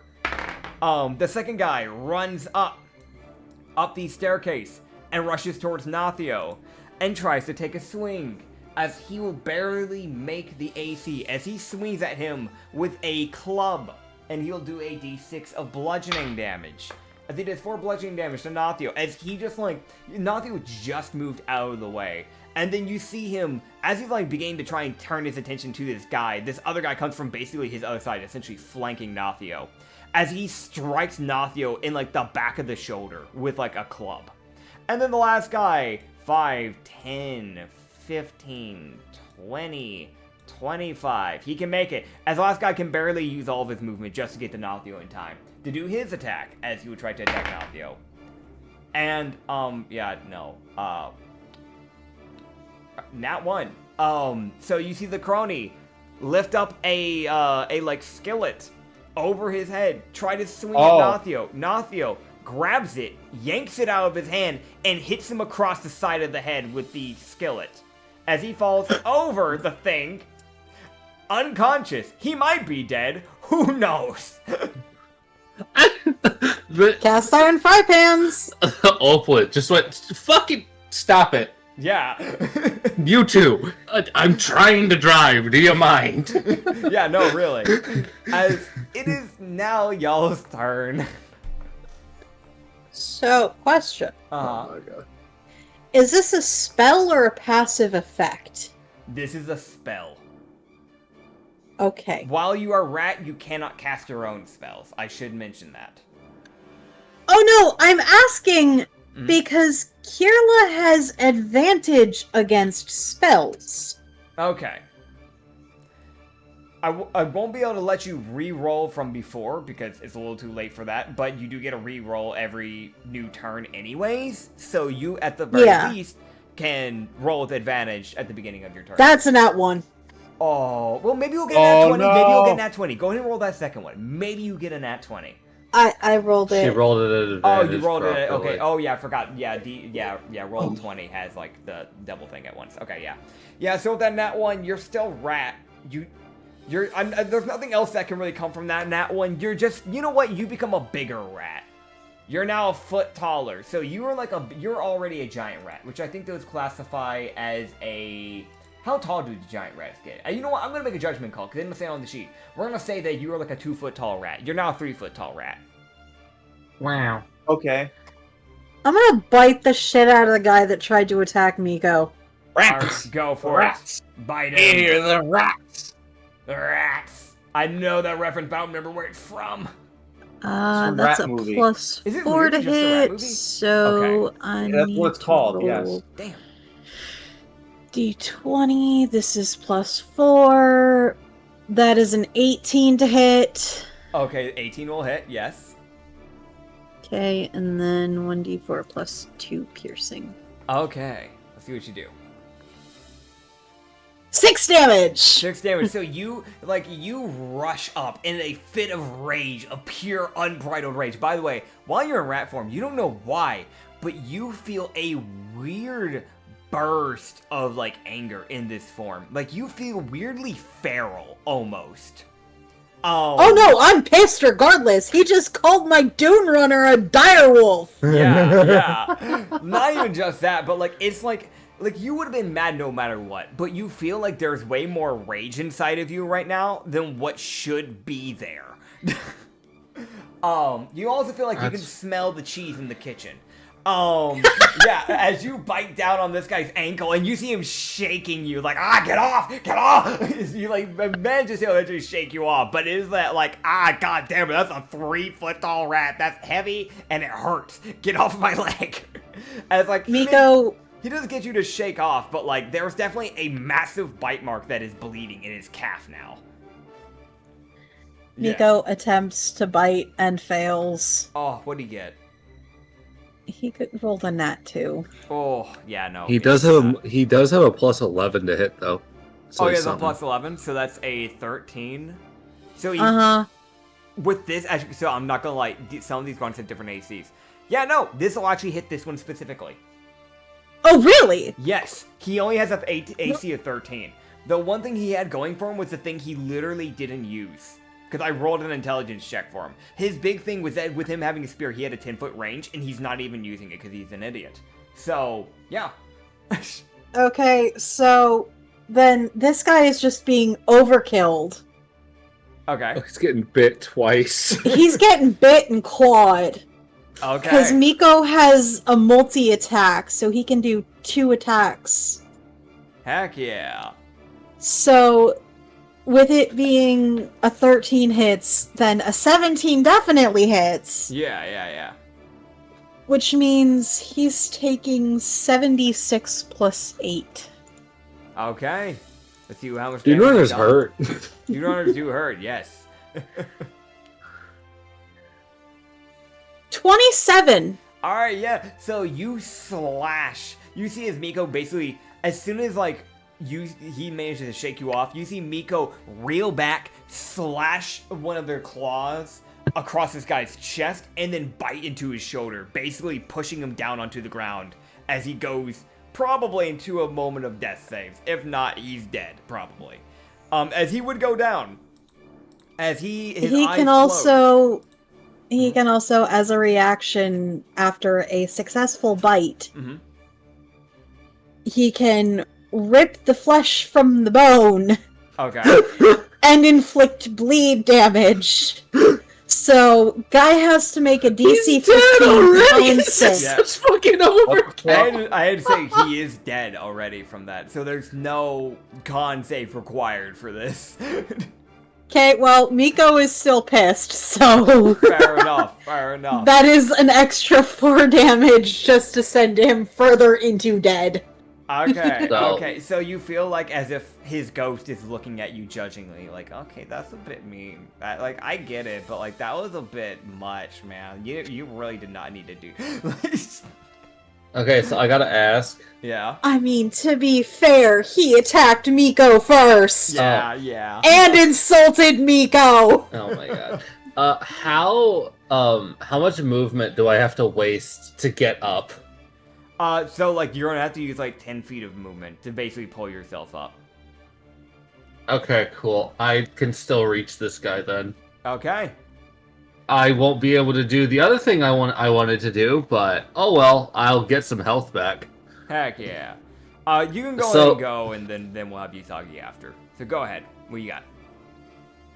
Yeah, so I am going to use a second wind Alright. and heal, which I have an ability with my second winds that's called Tactical Shift. Okay. That basically says whenever I use a second wind, I can move like up to 15 feet for free. Like an additional 15 feet. As essentially it's supposed to be like, I heal and I move without provoking opportunity of attack. Fuck you. Yeah.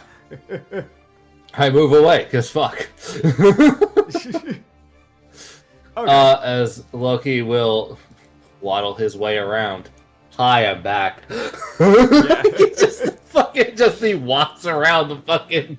Yeah, you go around, you can see to your left is, like the hole that the hole. anger made, and then you can see the other hole that is shaped like you. Alright. Is gonna be pissed. This guy's gonna fucking kill me. Dude. Alright, so I'm going to, I guess...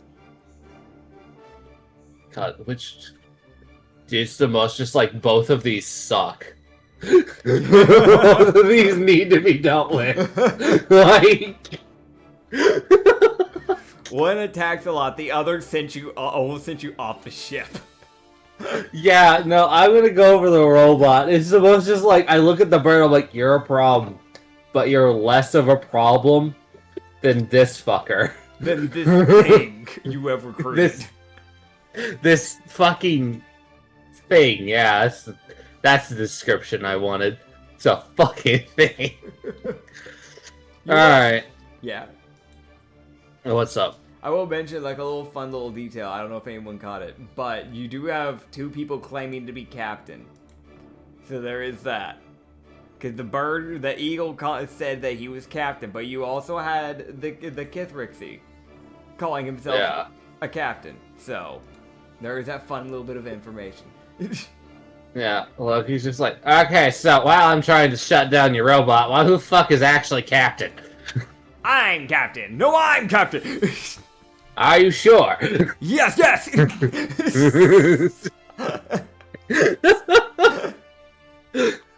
I don't know. Y'all seem to be arguing about this. It's that weird thing of like they seem to have given up on arguing with each other, and they both just agree that they are captain. In other words, they both agree to disagree who's captain.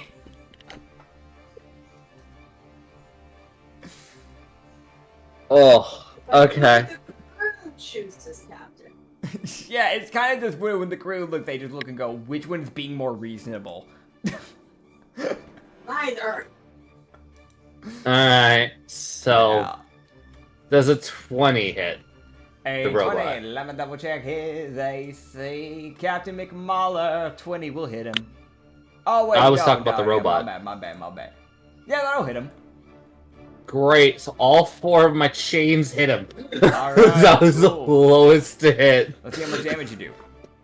I hope it's more than 2. Let's hope. It'd be kind of hard to get to. Shit. Yeah, just a little bit.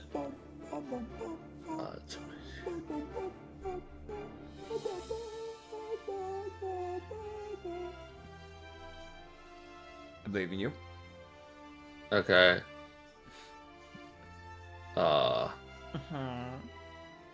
Okay, that is fucking 70 bludgeoning. Oh dear. 70 bludgeoning, okay. As you strike this thing with your chains, and like you can see it like begin sparking. As its head kind of is like beginning to kind of like, you know, twirl a little bit. It can't really twitch because of its head because it has no neck. But you can see like its arms start to twitch and like the lights in its eyes are starting to flicker. Yeah, like those strikes seem to really start breaking this like tin can pretty badly. Oh, Okay, yeah. I do have to ask, is it affected by psychic? That's for you Or to is- figure out. Okay, so there's a follow-up damage from each of my strikes. Okay, if it's that's why you're asking. No, it will Yeah, not no. be affected by psychic. Okay, I was wondering if I had to roll the dice. Okay, cool, I Yeah, don't. If it was sentient, then it would have a possibility. This thing's probably not sentient by the guess of it. Yeah, no. Loki has an ability that comes with his class called Void Aftermath. So whenever he hits somebody, they take extra psychic damage. Yeah, that is not the case with the bronze can. Yeah, I figured not. So that'd be too easy. Yeah. Duh. Okay, fucker. Alright. That's all I can do, I think. Okay. Yeah, I mean, it definitely looks like at least you've definitely immediately gotten in the bloodied state because, like, it's already sparking. Like, that's kind of the quote-unquote bloodied for a Warforge. Damn it, it's Usagi. only sparking. Okay. Well, you got Let's- that guy. Me. Alright, well, I'm gonna try to... I'm still grappled by this thing, right? Or No, it didn't try to grapple. It tried to slam its hand down on you, and it missed. Good. Okay, well, I'm gonna pull out my sword. Okay. Remember, you have attempt- disadvantage God. on your first strike because of the failed wisdom save, though. Yeah. Okay. So. Alright, Alright. well, I'm gonna... Yeah, let's try and slice this guy. Okay. Alright, so you're trying to go for the guy with the scimitar that at first tried to attack you. Yep. Alright, let's see what you get. Dun, Okay. dun.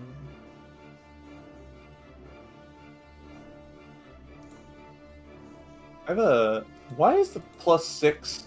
Shouldn't that be higher? What are you... Oh, for the, sword. Yeah. Is it giving you proficiency? You should have proficiency with that weapon. Applying Why the is it effect. here? Yeah, we've had this problem so much with, like, some of the homebrew stuff. But I normally don't make weapons, so maybe I coded it wrong. Okay, But well then you I'll just should. add the hit override for +5. Because you should be getting your proficiency modifier plus a +4 from the artifact. Okay, I know the +4 wasn't not added. I even went back and added it onto the weapon sheet. Okay, so tomorrow I'll have to go back again and figure out what the fuck D&D So it's Beyond has done +10? to it. Okay. Yeah, because there should be a +4 into that. So Okay. So I fixed it Okay. temporarily. So there's a +4 to damage and to hit rolls, which means with Yeah. your dex +10, being used right? for your longsword, you reload your sheet, Usagi. There you go. Okay. I fic. Appreciate it. Thank I don't you. know why it's doing that bullcrap, because I've Oh, told it. +13. Let's Yeah. go. All right. There you go. Should be at Now we're 13 or talking. 14, Okay. 13, something like that. Yeah. Yeah. All right, here we go. Which puts you on par with Loki, so that's good. Yeah. His to hits. That's 17 to hit. Oof. 17 to hit. That will actually hit. He had an AC of 15. Oof. Good. All right. See what you get. All right. All right. Versatile. I'm not holding anything else in my hands, so Yeah. So you can double hand it, so you can get that D10 instead of D8. that's 10 damage. I rolled a 1. Okay. That's 10 slashing damage. And it should say that you do some extra damage with that, right? Or I can't remember with this sword. Is it mechanics that it has? No, it's a charge mechanic thing that it has, right? It's been a hot minute since I made that sword. I apologize. I don't remember if there's any extra damage it does. But yeah, it's 10 slashing damage. So you do that first slash. The other one's definitely going to hit, by the way. I saw that 29. Yeah. You do that first slash, and it basically, you drag it down his shoulder through his chest. Not No, through that- his chest, no, but that down was- his chest. Good. No, that was just because I forgot to roll disadvantage the first time. Right. It wouldn't have mattered. Anyway. Yeah. So it hit either way. That's good. Okay. Alright, yeah, no, he looks pretty bad. He didn't seem to go down immediately, but he looks pretty bad. The crony's like, ugh, from that. I only have one attack, right? So. Yep. You do have your bonus action you can use, though, if you want to use that for something. Oh yeah. Boiling blood, bitch. Con save or the attack roll version? Attack roll version. Okay, roll your to hit.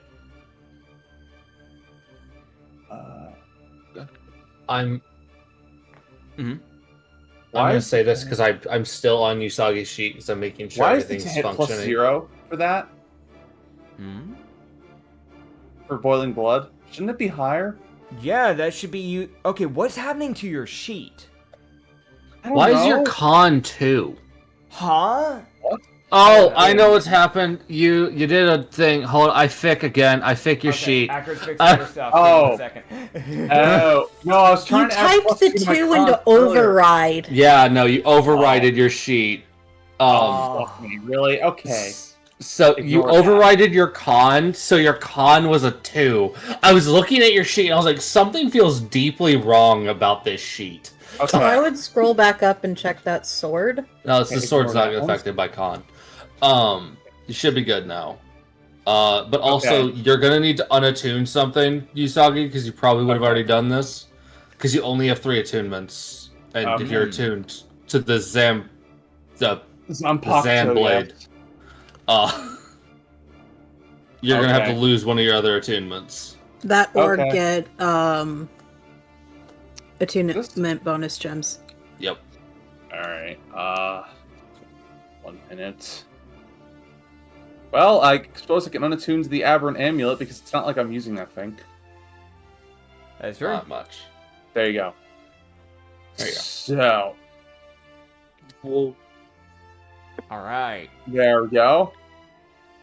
Heck yeah. Okay, but now I need to remember to add 17 to my con score. There we go. Add 2 to my... There we go. There you go. Okay, now... To hit for Boiling Blood Okay. on the same guy. That's 18 to hit. That will hit, yes. Good. You So go that's into your 64 plus 3. All right. 21 damage. 21, yeah, so you, after doing this blank. slash, you just summon a ball of blood, like, honestly, just probably, like, right beside you, and you can just knock it towards him with your blade, like, in succession, like, using the momentum from the down slash, as it would basically splat across his chest and burn through his shirt into his chest as he would fall back, as he goes into death saves.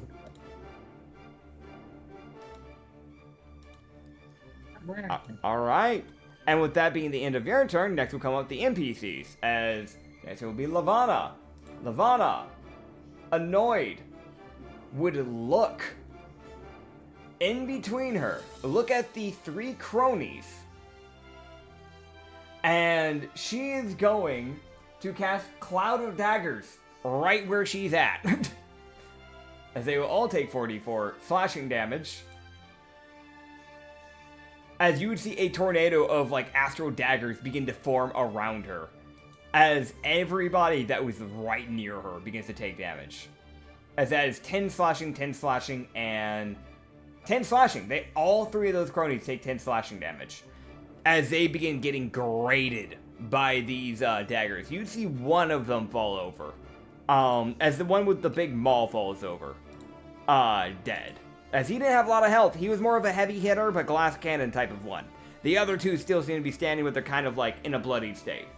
You would then see her look to the one on the left and just go, you know what? You don't deserve your soul. As with her cantrip, she attempts to grab his soul and soul rend. Now I'm realizing, looking at this cantrip, because I've never actually used it, there's no attack roll, and there's no DC. there's no attack roll. There should be. It shows neither. So it didn't get programmed. But I know what the attack roll, what the spell attack roll is for her stuff anyways. So if it's supposed to be a spell attack roll, then I can just roll her spell attack roll. It shows not an attack roll or DC for that spell. That'll definitely hit. That is a 26 to hit. As he will take 3d10 plus 8 force damage from a cantrip. As he falls over dead. And she heals. Because I think Soul Rend heals them for half, right? Or does that not heal? Yep, it heals them for half. Alright, yeah, so she heals for 12. As she is now to... I need to adjust her thing on the actual roll 20. She's now to 72 health instead. As that would be Lavana's turn. As it would reach Nathio's turn. As Nathio, looking in between the 2 people that are around him, reach for his glaive that he had near the ship. And by near the ship, I mean, you know how there's that little sail that's used to help direct the ship that's in between him, that he sits, like when he's right there at the wheel, he's in between the sail and the wheel.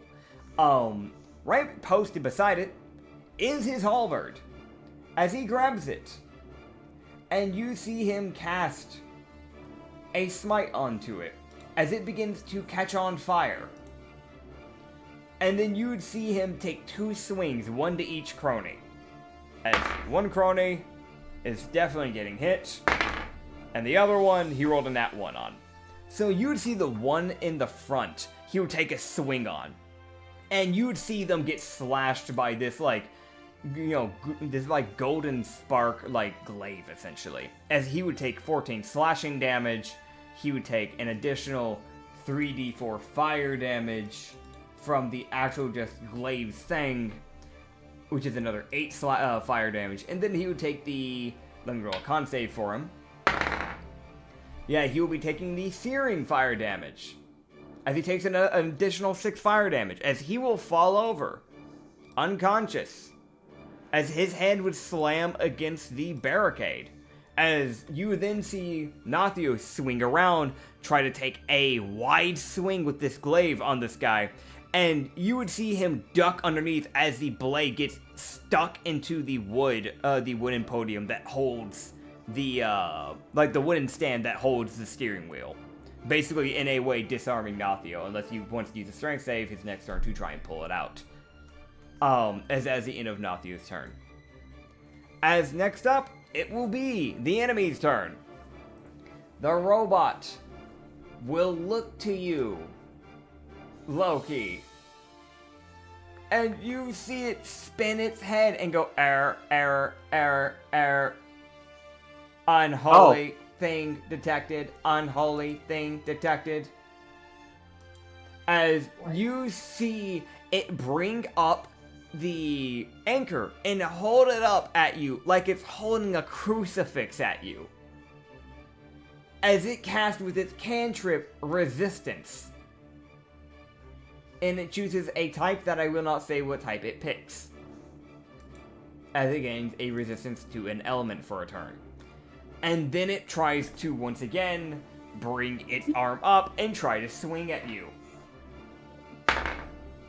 Unholy thing. I mean, it's accurate. Loki Yeah. is like a mixture of an undead fae. Yeah. So it was a 19 and then a 21. So I don't think either of those hit. The 21 hits, barely. Oh, yeah, you have a 20, right. Okay, yeah. You have a 21. Yeah, you have a 21, right. Okay, yeah. So you, the first swing, it misses as you kind of move out of the way again. And this time it doesn't seem to leave a hole at least, but it like kind of cracks the floorboard like it's about to cave in. Do you fucking mind? Yeah. And then you see it bring its arm down, and before you can really get out of the way, because I'm gonna be honest with the way it kind of caved, the floorboard caved in, it almost like messed up your movement with how you tried to backpedal. It brings its hand down, and you weren't able to move out of the way fast enough, as it brings the anchor onto your shoulder and shoves you through the floorboard. As you go crashing into the kitchen. As you will take 15 bludgeoning damage. My God. And you are technically, I'm going to give you the little castle thing here. As you are now in the floorboard. You're like in the kitchen.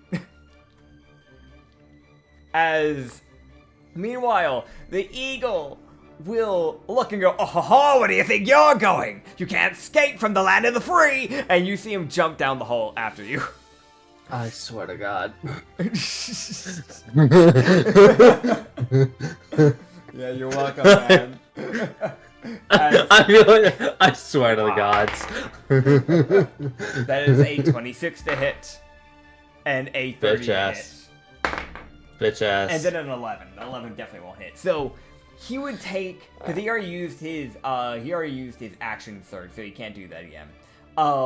Yes, he used that for his opening. That's why he was able to do 4 swings with his rapier.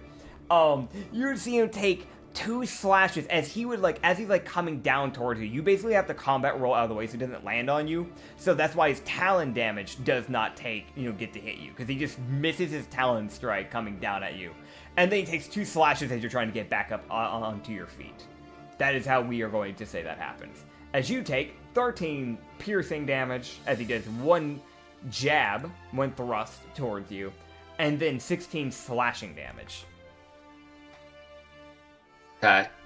As that is the end of his turn. The next up will be the crow, who is going to aim his gun, and he is going to now continue to pick, either going for the witch or Nathio. Alright, he redirects his aim to Nathio. as he aims for Nathio, and he is going to attempt to shoot Nathio. Okay, right. Yeah, no, this is fitting for Nathio as a human being. You see as he takes the shot, the bullet goes flying through the air, and you see it graze the crow's nest, begin flying past it to get to Nathio. And you see Nathio catch it. As the Raven rolled a nat 1, and you see Nathio flick it into the air, and then flick it when it comes back down in front of his face, sending the bullet back at the Raven. As the Raven will take his own damage. Get sneak attacked by thyself. Nobody's As you weren't expecting that. That technically Nice. is an attack of Nathio, so he won't get the sneak attack onto him. But that is 17 doubled. So that'll be 34 piercing damage to the sniper from his own bullet. As he immediately gets struck in the chest by this bullet, and he drops to bloodied. As some blood basically begins to trickle from his chest, like, basically covering his orange bandana in blood. As, like, you can see him, like, basically, not really, I guess, can't really grit his teeth. Grit his beak? I don't really know how that would work, you know, like, he twitches his eyebrow, okay? No, he wouldn't have that Grimace either. in pain. Grimace in pain, thank you. He can't do either of those things I would normally say. Birds are weird. Next up... Birds are indeed weird. Yeah. Next up would be Malnut Walnut. I fucking love that name. As you see him just kind of look around and go, alright, seems like we need a little bit more fun around here. As you see him go, eeny, meeny, miny, mo, hotch, potch, got a toe. If you never, don't know how that thing goes, eeny, meeny, miny, mo. Okay, here we go. As he looks to... I'll be honest, he looks to you, Bubagi, Usagi. Oh, great. And you can roll me a wisdom save. Okay. Alright. Great. Okay. Another wisdom save? Because I'm Yes. so good at those. You are. That's why he's doing it to you. That's 12. Okay. So you see him, like, basically look to you, and for a split second, in between playing his fiddle, he manages to sleight of hand a card out from underneath his collar and flick it towards you. As it goes flying over the head of this crony and strikes you. As... In the face. Yeah, in the face, essentially. As it was like, oh, spray of cards, that's like a cone attack, it should be a dex save. He has a modified spell version, where it's a wisdom save to see if this, blah, blah, blah. This, for you to even notice that it is coming your way. Because perception's a thing. And instead of it being a cone, it's just a single card. So it's just like a straight line shot instead. As you're going to hit with 3d10 force damage. As you take 16 force damage. Okay. 16, huh? Yep. Can't I use... Wait. Can't I use anything? uncanny... If the mechanic says you can do it, I'm fine with that. Yes. Okay, then you can have it to 8. Good. Alright. He can just only do it once. Yep, he can only do it like once a turn, from my understanding. That's correct, yes. Alright, as he would then look to Lavana and just go, nice playing. As, like, midway, while playing his fiddle, you see him form with one of his hands, a finger gun towards Lavana, as you hear a bang. As he casts cantrip finger gun, I kid you not. And then you see Lavana turn around and hit it with her ass, and it bounces away. I kid you not. He got nowhere near her armor class. Yeah, she just reflects it. I don't know what to tell you. And next up are the cronies. Alright, so the crony near Nathio takes a swing at him. and it actually hits Nathio again with that club. Nathio is starting to get pretty annoyed as Nathio takes 2 bludgeoning damage. I really hope just Nathio teleports this fucker off of the fucking boat. Just must go away. That's the kind ending. I'm gonna be real. That's the kind ending of this. Actually, you know what? Let me double check here. Is this a thing he can do as a reaction? It doesn't say if it's to avoid an attack, but he has a thing called Flicker with his race, where he can just teleport 10 feet in any direction. But it doesn't say whether or not it's to avoid an attack, and it's a dex save, or if it's just a thing. So I'm assuming it's just something they do. They can do it as a bonus action or a reaction. That was why I kind of had to put it as a special, because it can kind of be used for multiple things. Gotcha. Okay. Gotcha. All right. Yeah. So he just takes the two bludgeoning damage. Next up, it's a crony that is at you, Soggy, the one that's not unconscious. You see him look to you with his short sword and just go, I gotcha! And he tries to swing at you while you're looking towards the other one that you knocked out. And he misses, dearly. You got nowhere near your AC. You then see the one that's still conscious, near Lavana. Look to her and just go, I maybe got you. Oh god, please, why are there knives? Why are there knives flying around? And then you see him miss, because he's distracted by all the knives. Fair reason. And then finally, before we get into y'all's turn, the massive Bigby hand forms up a fist as it's still here. It's still here. As the Bigby hand Still angry. And still tries to swing on Usagi. And again, it misses as it tries to swing and misses dearly. Once again, hitting like near you, but not really actually landing a hit. So, Dude. Now it's everybody else's turn. We'll start out with Lindry. Lindry, roll that wisdom save. Please. Come on, you got this. 12. It's a 12. And that's with advantage? Mm-hmm. Oh. No. Fails. I'm sorry.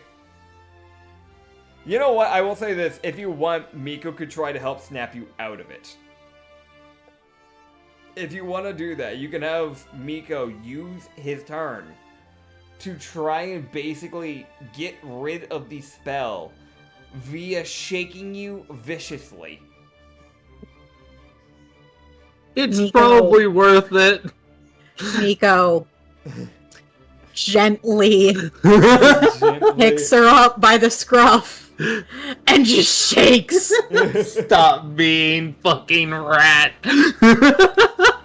It's an awkward shake for her too, because it's like she can't really lift you fully off the ground because you're a 3-foot tall rat. So like, it's this weird... Miko is trying his best. He can.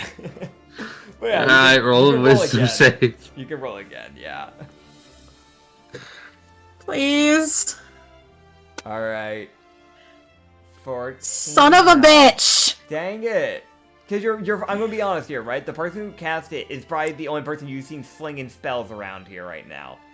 You have to. That is another nat 1. Oh my god. You're so rat, in fact, that you now are a 6-foot tall rat. Your bite now does an additional 2d8 bite damage. You are so rat that you're ratting.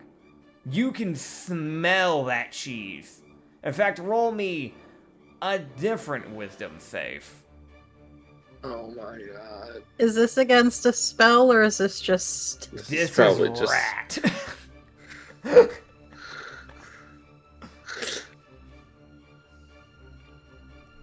10. You want the cheese so bad.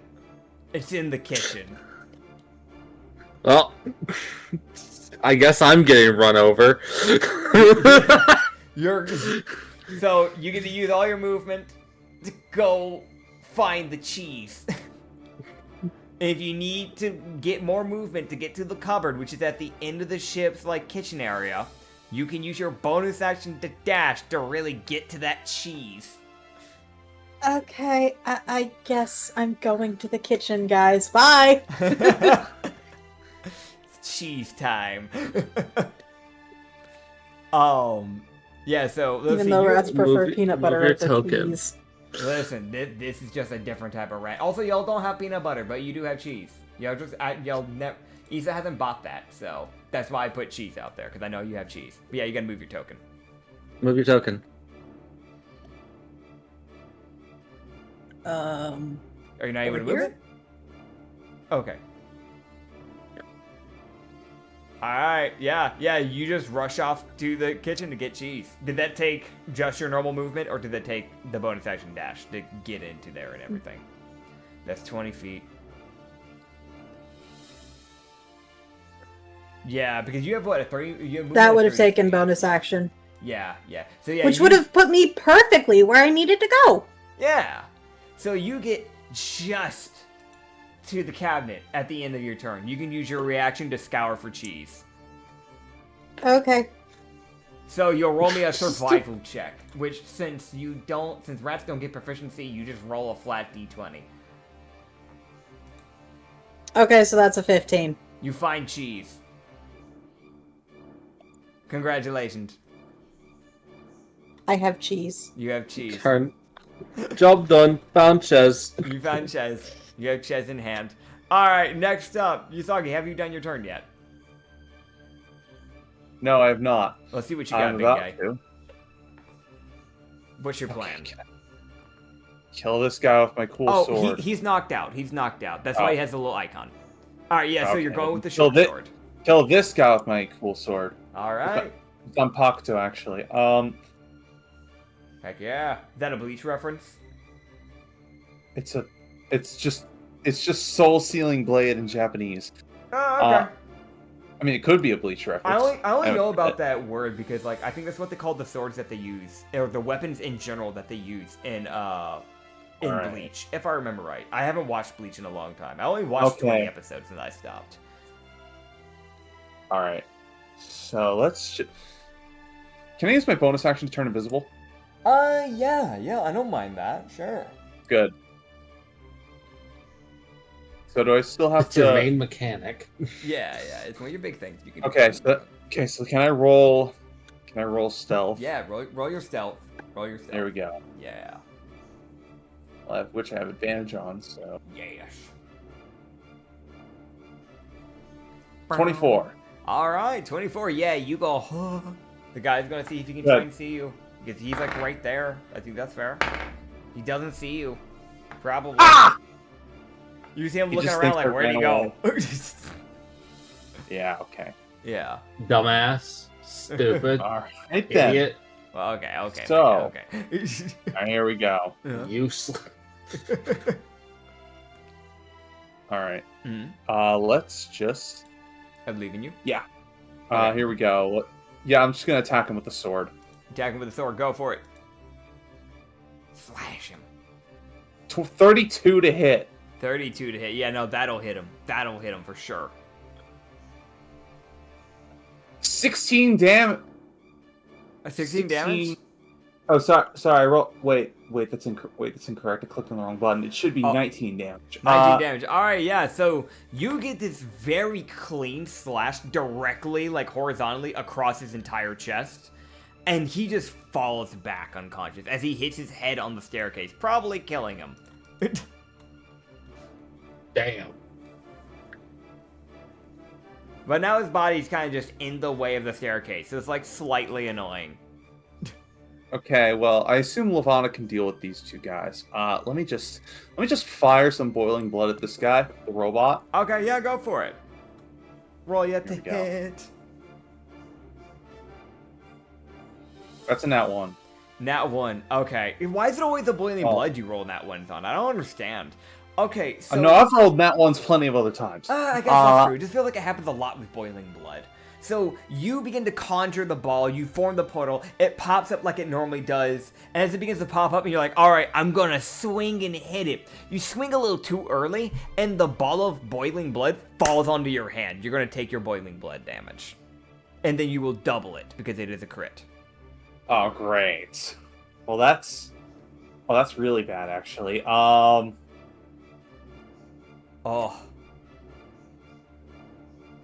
How bad is this gonna hurt for you, man? Probably about half his health. That's 38 damage. Okay, and that's with it doubled? Yes. Okay, thank I got goodness. 19. I heard 30, I was like, please let that be doubled, fuck. Okay. That's still not great. I'm still down not- to 27 health. Yeah, so you enter bloody pretty quick from that. That's unlucky, man. Thank God you've been having every single instance of damage. Yep. Oh, geez. By the way, I still haven't gotten my rage off. I'm actually just getting shredded. Yeah. Which then leads up to Loki's turn. What you got, big guy?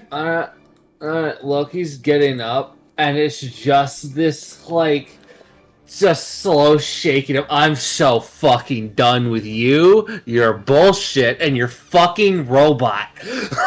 Oh, you don't like my robot? Haven't you seen him? He's quite the character. Quite the character indeed. You know, he was made in America.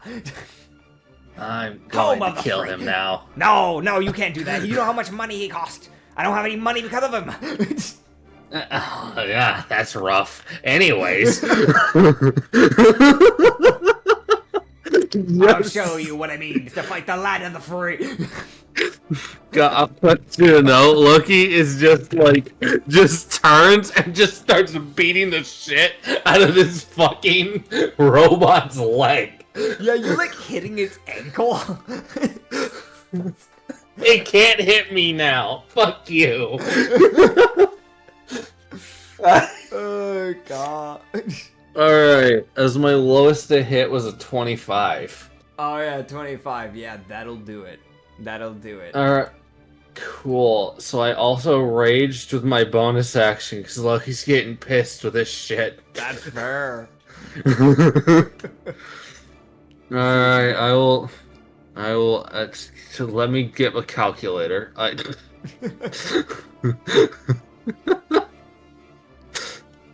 be lying if I said I didn't have a calculator to deal with Loki's fucking damage.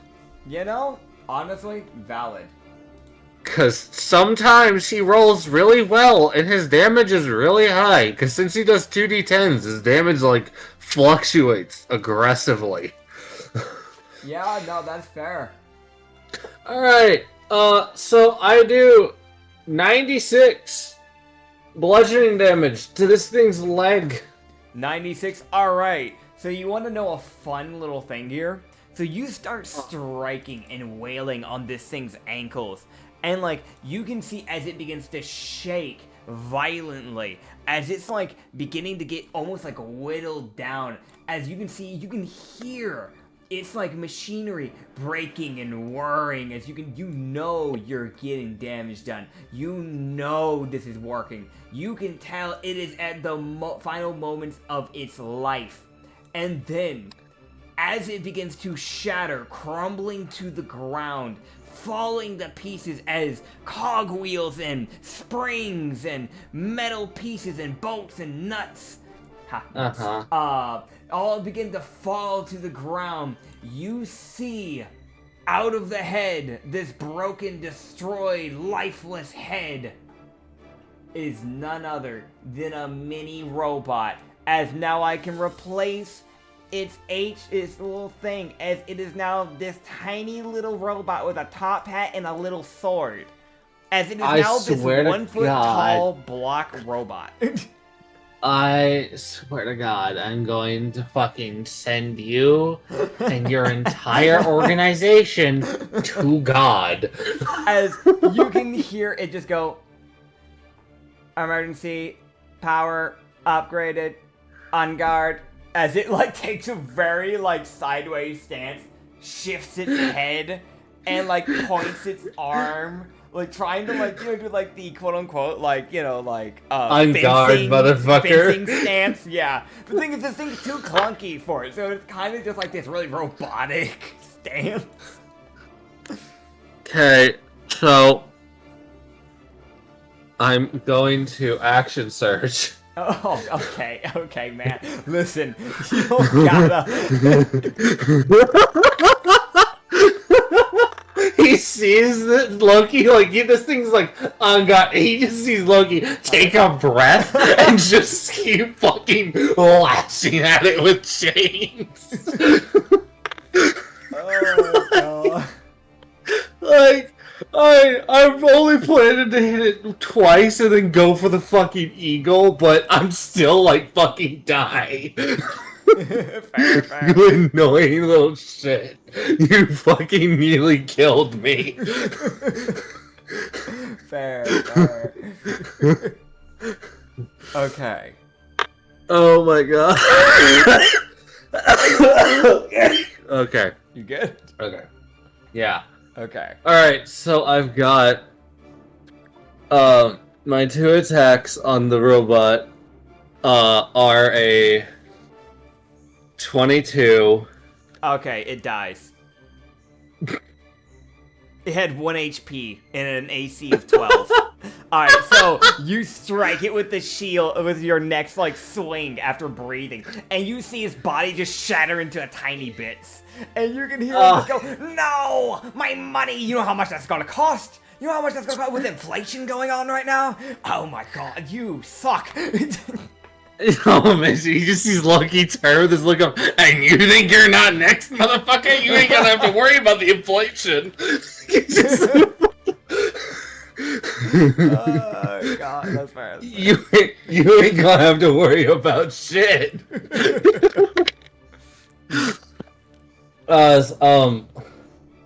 I guess technically that 26, the second swing I have is still. I guess it's just I pivot and strike the eagle. No. No, you 100% do that. You see him try to bring his rapier up to parry you, and then like you just basically just brute force it out of the way and knock him as you just smack him in like the shoulder with your chain. And you're gonna just go, "My health insurance isn't gonna cover this." And then Loki turns around and just is supposed to block this, as it's just 2 chains come from either side, which both have a 30 to hit. Go ahead, yes. Nice. You roll your damage. Oh god. It is the most fuck your robot and fuck you. By the way, gets swarmed by beetles. Fair enough. Oh god. Alright, how much So damage? I'm just summoning the beetles on him. Fair. Okay. See what Whoa. you get. Fucking funny. I fucking hate this eagle. I hated him last time and I hate him now. Oh man. Huh? Why? I don't know. That wasn't a thing last time. The fucking ratting people was new. Oh yeah, well that's because last time you only had a crew of 6 people. It was more manageable than 18.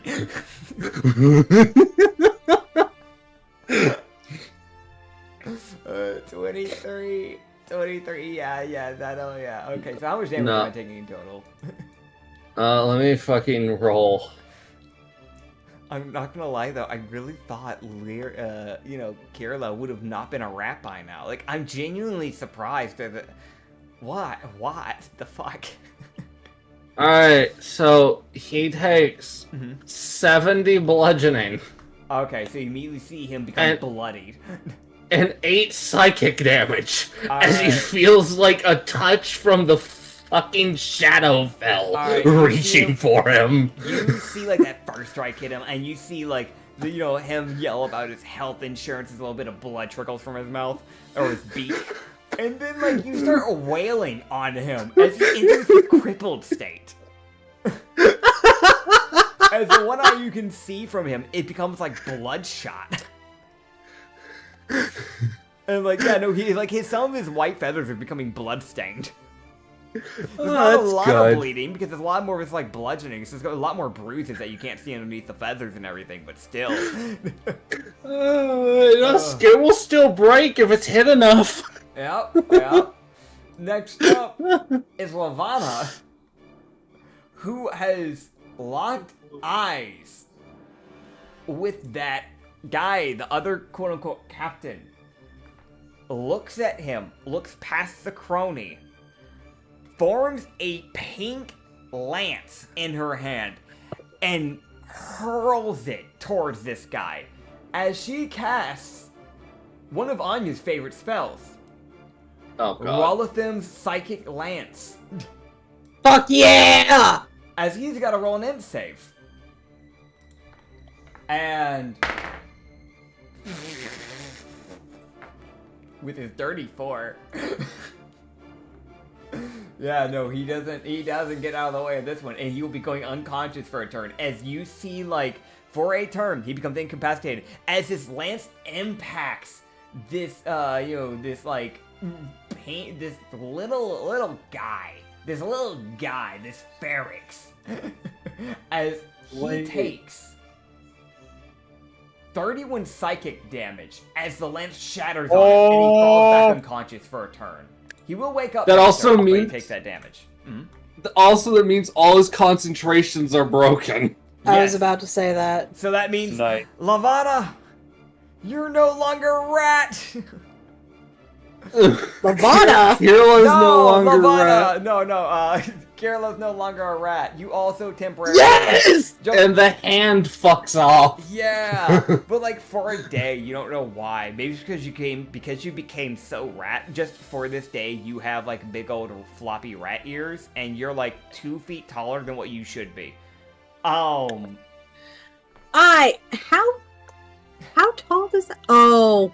Kirla's nearly 8 feet tall. Jesus Christ. Oh. What? Yeah. I have very quickly become the tallest person. Yep. Great. You then see her look to the one guy in her way, the one crony, and just go, move, as she throws her hip into like his pelvis. Oh, alright, so that's and dust. With a nat 20, you feel, you don't know why, even Loki, you're not even able to see this fight. And you just get this feeling like as if somewhere in the world somebody's nuts actually just got broken. As he dies on the spot. And he goes flying into the crow's nest, and with the momentum, he doesn't go through it, but he goes bouncing off of it to the side, sliding beside the unconscious captain. As she then begins making her way with her movement right in front of the sniper, and she ends her turn. As next up is Nathio, who grabs his glaive. Actually, you know what? He's gonna attempt to grapple, aka chokehold, this guy. He does. As he shifts his smite from his glaive to his hand and begins to burn the guy's throat open. I fucking love just the chokehold. He just wringing the fucker's neck while driving the boat. As bonus action grapple, main action, because he doesn't really have to roll for it since he has him grappled, a form of unarmed strike. He grabs his head and slams it into the steering wheel. So that's going to be, first of all, the con save. He will fail that. That is a d6 of fire damage, and he is now on fire until he eventually beats that save. So that's 1 fire damage to the throat, as his throat becomes lightly on fire. And then he takes, I'm gonna be real, that's like a wooden steering wheel. I'm gonna say that's probably like a d10 plus his strength modifier. Because not only is it the steering wheel, a structure he's slamming him into, but he's slamming into like the corner edge of the wheel. So that's gonna hurt. And that is not. I would have thought he'd have done that on one of the spokes. Yeah, nah, he did it to the wheel because it's a little bit closer to him right now. Because with his current stance. But he would do 9 bludgeoning damage to this guy as you see this guy very quickly become dazed. He doesn't look like he has a lot of HP left. And with his reaction, he was still holding him, he teleports into the ocean. Or more like, right over the ocean. And lets go of the grapple to drop the guy in the water. Bye! As every turn he's gonna get further and further away. So for now he's gonna end up right there. As he's slowly drifting away. And he's not gonna be able to swim fast enough to catch up to the boat. So he's essentially gone. Because he's essentially dazed. That is the end of Nathu's turn, and now comes the enemy's turn. I'm gonna go ahead and give an X to the dead robot. Rest in peace, little buddy. I want to mention that little robot, his name was Copper Can, and the mini version was Mini Copper Can. Very original. Oh, I want you to know, I feel like most of those pieces are still. Kasheshe might be able to do something with that fucking thing, but for now, fuck that thing. fair. Alright, so you see him just go, my health insurance will never fail me. As he will begin to bring his rapier around and try to take 2 stumbling swings towards you. As Stop it. that is a 17 to hit, or not 17, sorry, 27 to hit. And then a 16 to hit, so I think one of the 2 hits. As you take 11 slashing. So what was the second hit? A 16. Okay, he can go ahead and give me a dex save. Okay, I'm also going to tell you your damage before I forget. 11 slashing, Yeah. 14 fire. And then dex save. 11 slashing and okay, 13 fire. Okay. Got it. Yep. And then he rolls a dex save, and he got a 21. Damn it. Alright, he dodges the magical hand that attempted to backhand the fuck out of him. Yes. Damn it. You tried. You used Maja Hand. I know that move. I knocked out one Yes, of the bosses. Insanity King. I want to knock somebody out with it. It's a personal goal. That's fair. And then you see him take a deep breath in as he heals.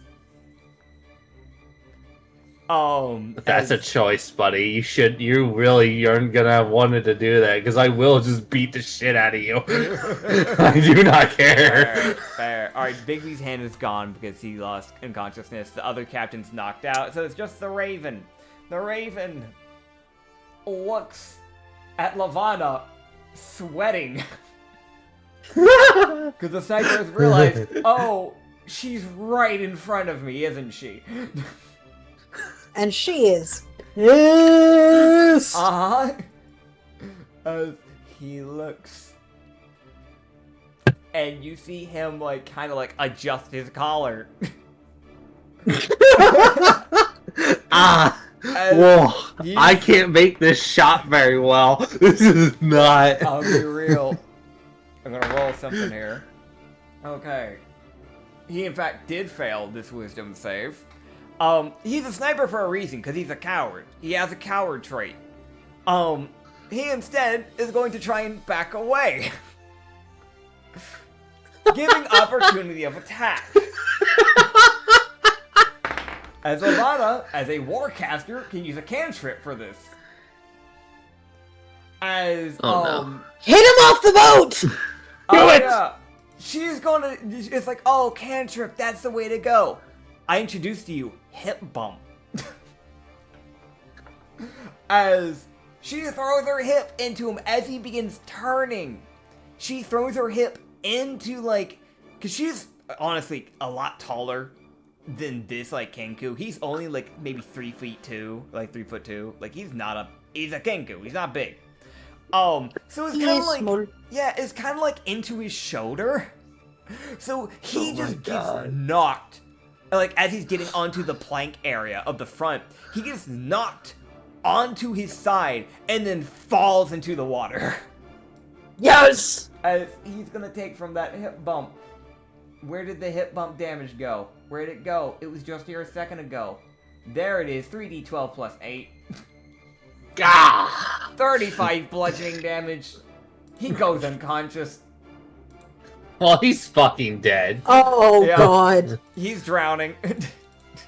Aw, man, you know, I like the other people, so we saved that. I don't know about these guys, though. Yeah, that's fair. That Oh. who fucking... Yeah. Yeah. And if I remember correctly, the only one that haven't gone... No, Nathi already did his turn. Yeah, so that's it, right? Yeah. Yep. Yep, okay, next up. One bird. Wait, Usagi, did you go? No. Turns are blending. Okay, yeah. I was like, okay, yeah. And Okay. also, yeah. Yeah, because it was the last turn that Lindry knocked the Ferrex out. So that means also that Lindry also gets to go. So actually, since Lindry hasn't got to do anything because Rat, what do you want to do real quick? Go. And then, yeah. Well, currently I'm in the kitchen, so the first thing I'm doing is getting back onto the main deck. So you're going to go Well, back to actually, the- there's a giant bird. There's a bird and Loki are fighting in the kitchen. Yes. Currently, you turn around and Loki is just beating the shit out of this fucking eagle with chains. You can either choose to walk past the bird and get opportunity of attack on you, or you can, huzzah. Up to you.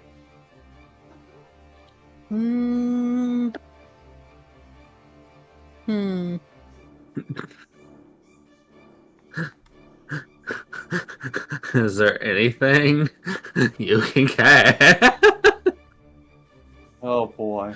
Can I cast anything without it affecting Loki? Loki? If you cast Do you it have subtle to spell? like the left of him, Do I have Subtle Spell? Yeah, if you have sorcery from a subtle spell, that might. I don't know if you have it, but I have both Subtle Spell and Careful Spell. heck yeah. I was gonna say because careful spell is what I was thinking of. My bad. I was gonna say careful spell Yeah. would be kind of a weird one for you not to have because you have a lot of AOE. That's specifically for saves. I mean, if you cast like a lightning bolt or something at him. In any case, Loki is also resistant to whatever damage, so.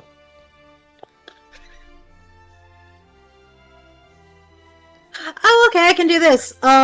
Careful Spell followed by Poison Spray. All right. Con save DC 18. So I can auto roll succeed. 17 plus 8, so that is a 25. I apologize. Fuck. You can just cast an actual spell on him. Burning Hands. Okay. Yeah. So you get up close. I'm gonna move your icon for you, so you actually, yeah. But yeah, Dex save DC 19. he's a strength-based build. Why is he rolling well in dex saves? That is a. Hold on. Brain do math, please. That's a 20. Does that, or is that 20 or is that 15?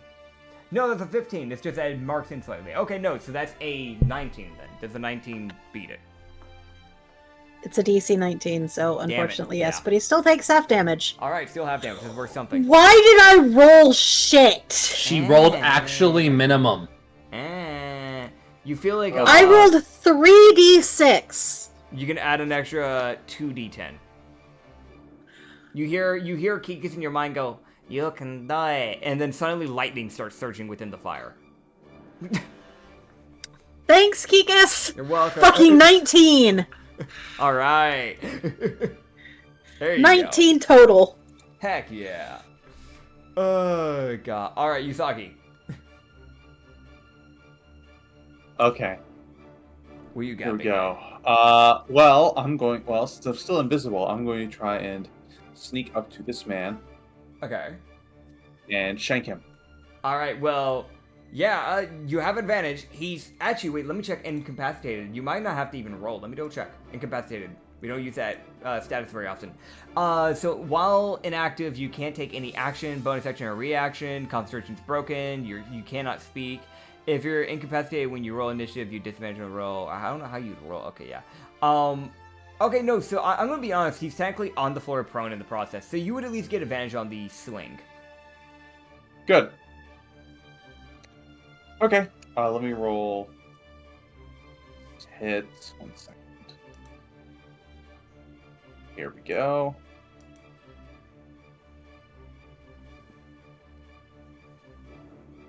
$18. 24. Okay, oh yeah, 18, 24, yeah, those are both hit. 24 Okay. definitely is, yeah, for sure. Good. And since he doesn't know where I am, I have sneak attack. Oh yeah, I mean, you would have had it either way. Man's out cold because of the spell. He's gonna get up next turn if he's still alive. But... Y'all want me to kill this guy or keep him alive? Sounds or like just, y'all are you know, killing him, from my understanding. Okay. Alright. That's 14 slashing. Let me roll sneak attack also. Mhm. So it's 14 to start with. Okay. And then let me roll the 5d6. That's 17 more damage. Okay. I'm being real. You basically just stab your Zanpakuto into like his gut, as you see the blood very quickly begin pouring out, just kind of staining his clothing. He seems to still be alive, but not. His breathing seems to be very shaky. Huh. Is there anything else you can do for this turn?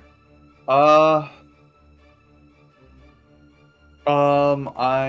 think that's it. All right. By the way, Miko hasn't done anything yet. Yes, I know. Miko is about to claw and bite the shit out of this bird. All right. Does an 18 and a 23 hit. They both hit. Okay, so Miko with 76 plus 8. Ow. 20. That's 30 plus DC 15 con save. Wait, so is it? I saw a 22. Is that separate or is that something else? That 22 is the two different damages rolled at the same time. Okay, so 22 damage in total. Plus 8. Plus 8. Plus 8. Okay, so he's dead. Oh, okay. Yeah, so he goes down. No con save required again. Fuck. Good job, Miko. As Miko bites into his stomach. Only and then he does just tears 2 bleed damage. out. All right, well, it doesn't matter. He's dead. You bite into his stomach. Basically the freaking feathers start to become essentially a crimson red as blood begins to pool in the kitchen. And Miko coughs up a bunch of feathers. There's now a feather sitting in his ear, his right ear. And I'm gonna be real, it's just this one guy that's left, and he has 11 HP. Just how do you want to do this? Because if you don't choose something, Lavana might just ground pound him. I'm gonna give that to fucking Usagi, at least from Loki's, because Usagi was the one that was having to suffer from fucking this guy's bullshit. He and Lavana were dealing with him. I'm the one who was stuck as a rat because of this fucker. I mean, then you I don't kill really- him. I don't know. I want to run him through with a glaive. Oh, that's right. You have that. I have a vile glaive that also does acid. Oh my Oh god. man, yeah, y'all can kill him however you want to kill him. Just discuss it amongst yourselves. But yeah, that will be the end of that combat. I'm gonna be real. There's no way for him to come back from this. I'm gonna be real. By the time he wakes up, he could maybe cast a spell. That's it. There's no winning for him. At that point, it's a wrap, Chief. Don't even bother. So yeah. Yeah, Reed, you're the one that is the closest. So, was there anything specific you wanted to do? Did you want to hand him over to Kirla? I think I'll just hand him over to Kirla. All right, gotcha. All right, yeah, you can hand him over to Kirla. Kirla, what are you doing to him? I'm gonna stab him with a glaive. All Just right. put it straight into his abdomen and lift. So, Usagi drags him over while Lavana gets back onto her chair, grumpily. Crumply. Crumply. She just had her moonlight bathing ruined. Doesn't help to fix the ship. No. Just goes right back to bathing. Why would the witch help fix the boat? Just listen, man. There's a puddle of blood. She could be helping with the bodies. Literally anything. She's chosen not to. So yeah, no. You essentially grab him, kind of drag him. You feel like you probably would have struggled earlier, before the null thing, but weirdly enough, you're actually able to kind of drag him without as much of a struggle. Basically, you just use your weight to your advantage to pull him. Sure, you didn't gain any strength buffs. It's not like you've gained extra strength to easily lift him, but you can easily drag him using your weight now, so that's great. As you drag him over to Kirla, as Kirla grabs her glaive, and proceeds to disembowel him. Yep, as he was beginning to gain consciousness. So all he gets to see, as he's like in this dazed consciousness, he starts to wake up, and you can hear him just go, huh? What? And that's it. Yeah. Stupid fucking jackass with your stupid fucking spell. I do not want to be a rat! You would see Nathio, like, after you're done, like, he's gonna look at you and just go, hey, Captain? Not to, bother you. Seem a little taller. You also have an extra set of ears. Rat ears. The rat ears just go back. Just like, oh my god. Just annoyance. Loki, who's just like, what the fuck? Oh my god! I guess. With her annoyance, just several more stabs at this fucker. Nathio, is that boat that they came from anywhere still nearby? Coming back. Just seething rage from the auntie. Is that boat still around? That boat, it looks like they never even put an anchor down, so it just kind of slowly drifted away. You could go look for it. But, like, because it's not like it was a minute-long fight. It was only, like, that was, what, I think 4 turns? So that would have been 27 seconds. Yeah. So, like, okay, so here's the thing. Like, if we can easily find it, we can go and loot the ship. Yeah. I don't think they're gonna have much. If we can't easily find it, and it's, like, off into the ether, I don't care. These guys don't look like they had shit, so I really don't have much to look for it. Did you guys want to loot them as well in the process? I want to look for their ship before we loot them, because if we wait too long, fair. the ship will go off into the ether. You can roll me because of the way the fog is. It does cause disadvantage on survival checks for things like this, so this will be a disadvantage survival check. Because of how thick the fog is. Yeah, I figured. I heard the first with the fog. Yeah, I really want to drill it down just how foggy it is.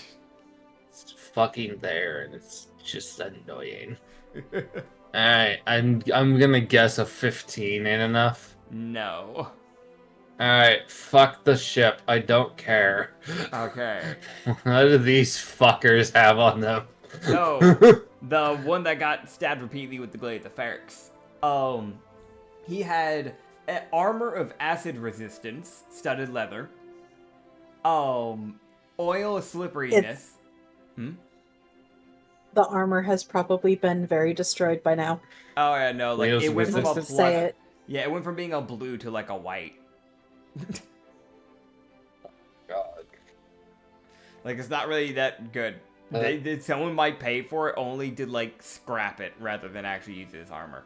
Acid resist. I mean, it was resistant to acid, so like actually probably not. Yeah. Oil slipperiness. There's 2 of them, by the way. Slippery. X2. And there's 2 Okay. potions of growth on him. You can guess that probably if he ever like got another one of his allies, like the robot, to get near him, he probably would have done one of those on them to make them twice as big. So he could have made the 10-foot tall robot 20 feet tall, and he just didn't. You can go promptly fuck yourself. You would see the eagle has the blazing rapier, which is a +3 weapon. He has studded leather as well. It's an armor of lightning resistance, so he have the damage that Kikis gave you, but it was still useful nonetheless. Here's the funny thing. You ready? It's just... I know you're writing. That's why I always ask when you're ready. Cause yeah. Yep. He has 10 black powder bombs. Just on his person. Okay. Unlike the others, he actually has money on him. 6,969 rupees. Uh-huh. Yeah, you're welcome. Uh-huh. The Kenku sank, so, you know. No one cares. Did he drop any of his stuff? Did he drop it? Did he drop His his rifle? gun. He didn't drop the rifle. Did you drop the one other item that didn't have to be directly equipped and that could be dropped? Because he had a boots of elven kind, but he sunk, so that's not an option. He did drop, however, a bag. Do you look into it? Wow. What's the bag? When you look into the bag, there seems to be some sort of a void. Do you reach into it? It's the bag of... It seems to have some sort of a void if you just reach into it. Do you want to reach into No, it? I'm good. No, I'm come on, good. I'm reach gonna go. into it. Nah. Come on. What? Nah. You gotta just reach into it. Hey, Lavana, what the fuck is this? What are you doing? Well, if I said that, it wouldn't be no fun. Hey, Usagi, reach into this. Fine. Alright, roll me a d8. Oh, fuck's Oh, sake. no. I'm gonna lose my hand. No. That's a 7. A lucky 7, baby! Alright, so you pull out a lion. There's now a lion on the ship. What? Oh, it's Like a fucking full- one of these. Like a Okay. full, wait, like a full lion? Yeah, it's a rust Animal bag of handling! tricks. Animal Yep, handling! animal I'm handling. running like Dirty hell! 20! Dirty 20. This lion is the friendliest thing towards specifically Kerala. Yes! Nope, nope, nope, nope, nope, nope, nope, nope, nope, nope, nope, nope, nope, nope, nope. Yeah. I'm running away. Holy Yeah, shit, you no, dash no. for it. You see, like, it begins to look at you, like, begins wagging its tail, like, oh, prey. And, like... Hey, no. Don't eat him. It's this weird thing. I can't help it. I can't help it. I'm afraid of them. Like I'm a prey. I'm a prey man. Big ass Okay? cat. I was like, I'm gonna fucking rip you up. What fucking bag is this? Bag of what? It is a rust bag of tricks. Oh. I thought it was a bag of devouring. I was like, Nah. Oh. I was like, his will eat my hand. You're like, there's a void. I was like, that's gonna eat my hand. I don't trust this. It's a void because you never know what animal you're going to get out of it. Yeah, so essentially, the funny thing about this, right, is that with that nat 20, it's not going to become completely and absolute obedient to you like Miko is, but it just kind of looks at you like, okay, guess I won't hunt. You got food? Oh, she'll gladly take the lion to the kitchen to get some food. Oh. Heck yeah. I can't wait for Ublex to finally come upstairs and be like, oh, what did I miss? Why is there a lion? Where is the cheese gone? Dude, I would mention I'm reading. Where's the cheese gone? Where's the cheese gone? Yeah, I want to mention, Kira, all you can taste in your mouth is cheese. Because when you were in rat form, you ate that entire block of cheese. Oh, God. Like, it's gone. So you guys have no cheese until you get some at La Calora. Motherfucker! But why is the cheese gone? Because there was a 6-foot rat. Why is the cheese gone? You just look at her like, there was a 6-foot rat. She's looking at you, and there's like rat ears on you. It's like, hold up. Don't question me. Oh, dude. It was a giant rat as Carola is 2 feet taller and has rat ears. Oh, God. Yeah, no, I want to mention, by the way, you get the idea. Barb still hasn't surfaced, so she was probably just sleeping as a rat. She never woke up from the call. But yeah, no, also, looking at the bag of tricks, like the bag of tricks, bags in general, these animals don't despawn. They're just here now. So I just have a lion? You just have a lion here. Yes! It's a thing, yeah, you just have a lion. I guess go to your extras and add just lion? Is that a thing? Is there a lion stat block? Or do I need to make one? They have one, yeah. I am Okay. so happy with this. I'm going to be working with this lion constantly to make it tame just like Nico. Oh, man. You can use, I'm checking the two versions. One is 26, one is 22, one is 50 feet, one is 50 feet.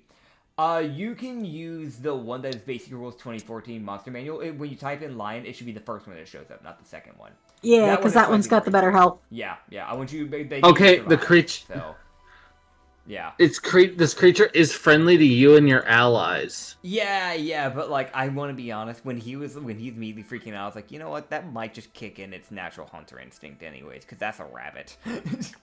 Yeah, I know that's true. Yeah. I have a lion now! I have a rust bag of tricks. I'm keeping that, and I'm So happy with this. I Welcome. Oh, Oh, this man. makes me happy.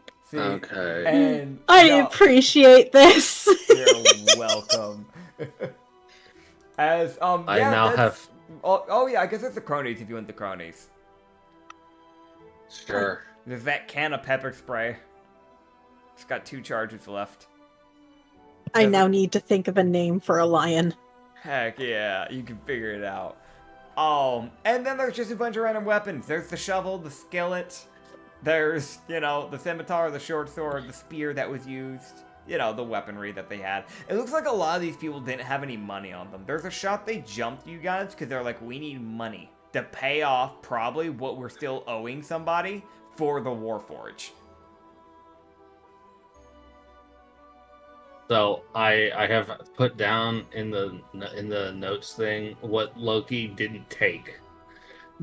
Alright, fair I enough. kept the bag, I kept the explosives, and I kept the potions of growth. Fair enough. Oh, Because man. giant Demigorgon is funny sounding. Yeah. And then you hear a very annoyed grumbling. As you can hear in the background. What do you mean? What happened to my kitchen? What happened to the floorboard? Why is there blood on the floor? Kishishi. Dude, you see Kishishi leave the kitchen and he's steaming. Hey, Kishishi. What happened? What happened to my ship? What else is damaged? Did anything else damage? Why didn't you tell me? Why didn't you wake me up? Hold on. Just breathe. Kirlo I will walks over, explain. picks him up, and just... Kasheshe? We got attacked. Why do you have rat ears? Because I was a rat. Why are you a rat? Why were you a rat? Because some fucker turned me into a rat. Why the fuck would he choose a rat? There's so many other better just animals in general over a rat. Why would he choose a rat? That's just weird. I don't know, probably demeaning and easy to kill? Problem, In any case, I went through the entirety of the underdeck of the driving area. You see his ear twitch. Also, the lion's name is Kailu. No! Alright, gotcha. Yeah, he definitely looks at the lion and just goes, why is that here? He's a friend. He's my friend. My primal ancestor, why is he brought here? Bag of tricks. What? My primal ancestor. Usagi pulled him from a bag of tricks, and now he's friendly. Alright. And you see him. She looks so happy about this, Oh. too. Loki also would show Kasheshe the Loki-shaped hole. Yeah, no, you can see the further he looks at it, the more he looks at it, the more angry he's getting. Oh, wait, how much alcohol did I destroy? Oh yeah, no, you can see there Oh, is no. a lot of alcohol that has been poured into the floor, and there is glass shards from different bottles everywhere. Gildart's not gonna be happy. Okay. And you Well. you see him just go, well, on the bright side, you missed Tito's holes. Because Tito hides dynamite in some of the floorboards. Huh? I told At her to least it stop, wouldn't- but she keeps doing it. At least it wouldn't explode on impact. Probably, right? Don't know how much impact you are making. Counting on how hard you hit it, it might just do it anyways. I would nearly weigh 700 pounds and I got launched nearly 30 feet. Boom. Okay, yeah. Also, I broke the back railing. God damn! He points through the hole, like, yeah, right over there. Yeah, no. He looks at you, looks at the barricade, storms off, grabs out his bag of holding, scoops up all of the robot parts in one fell walking swoop, and goes downstairs to start grabbing wood. Also, there was a tiny warforge. I figured that one out. I already have it in my bag. Alright, great. Oh, man. Can't wait to see what cocaine that thing gets built onto. Yep. But yeah, that is where, honestly, we will probably end it off. As hopefully next time we get to pick back up, hopefully next week with Issa and do the La Calora. But I hope you guys enjoyed the filler session. I think it's fun. You got some fun stuff out of it. You got some stuff. It's good. Good time. Yeah, you got the most awkward roleplay ever out of me. Heck Excellent. yeah. Dude, this is why we love these filler episodes. You never know what you might get from it. That being said, if you guys want to find more of the Rum and Harbor campaign, you can find it up on the Lost Harbor Tavern and on Spotify. I'm actually getting it caught up finally. I know I always say that, but it's because since we upload like once a week, and I'm not gonna lie, there's a lot of times where I just forget or I'm just too busy. I oftentimes just genuinely just get caught behind, but we're actually getting it caught up finally. Thank God. But also, if you want to find more campaigns like this, we have the brothel campaign, hidden garden campaign, up on this channel as well as YouTube shorts and one shots. And on our second channel, the Lost Shipyard, we have the Sanity campaign, Monster campaign, and coming real soon to you, besides the Duped and Amnesia campaign, we have a new campaign that'll be starting up hopefully next week. Hopefully. As long as the thumbnail's ready to go, it should be out by next week. But I'm looking forward to it. It's gonna be real fun. Oh yeah. Yeah. I don't want to give anything away just yet, but I'm excited for it. So, all right. I thank you all for watching this episode, and we'll see you guys next time. Bye-bye. Bye.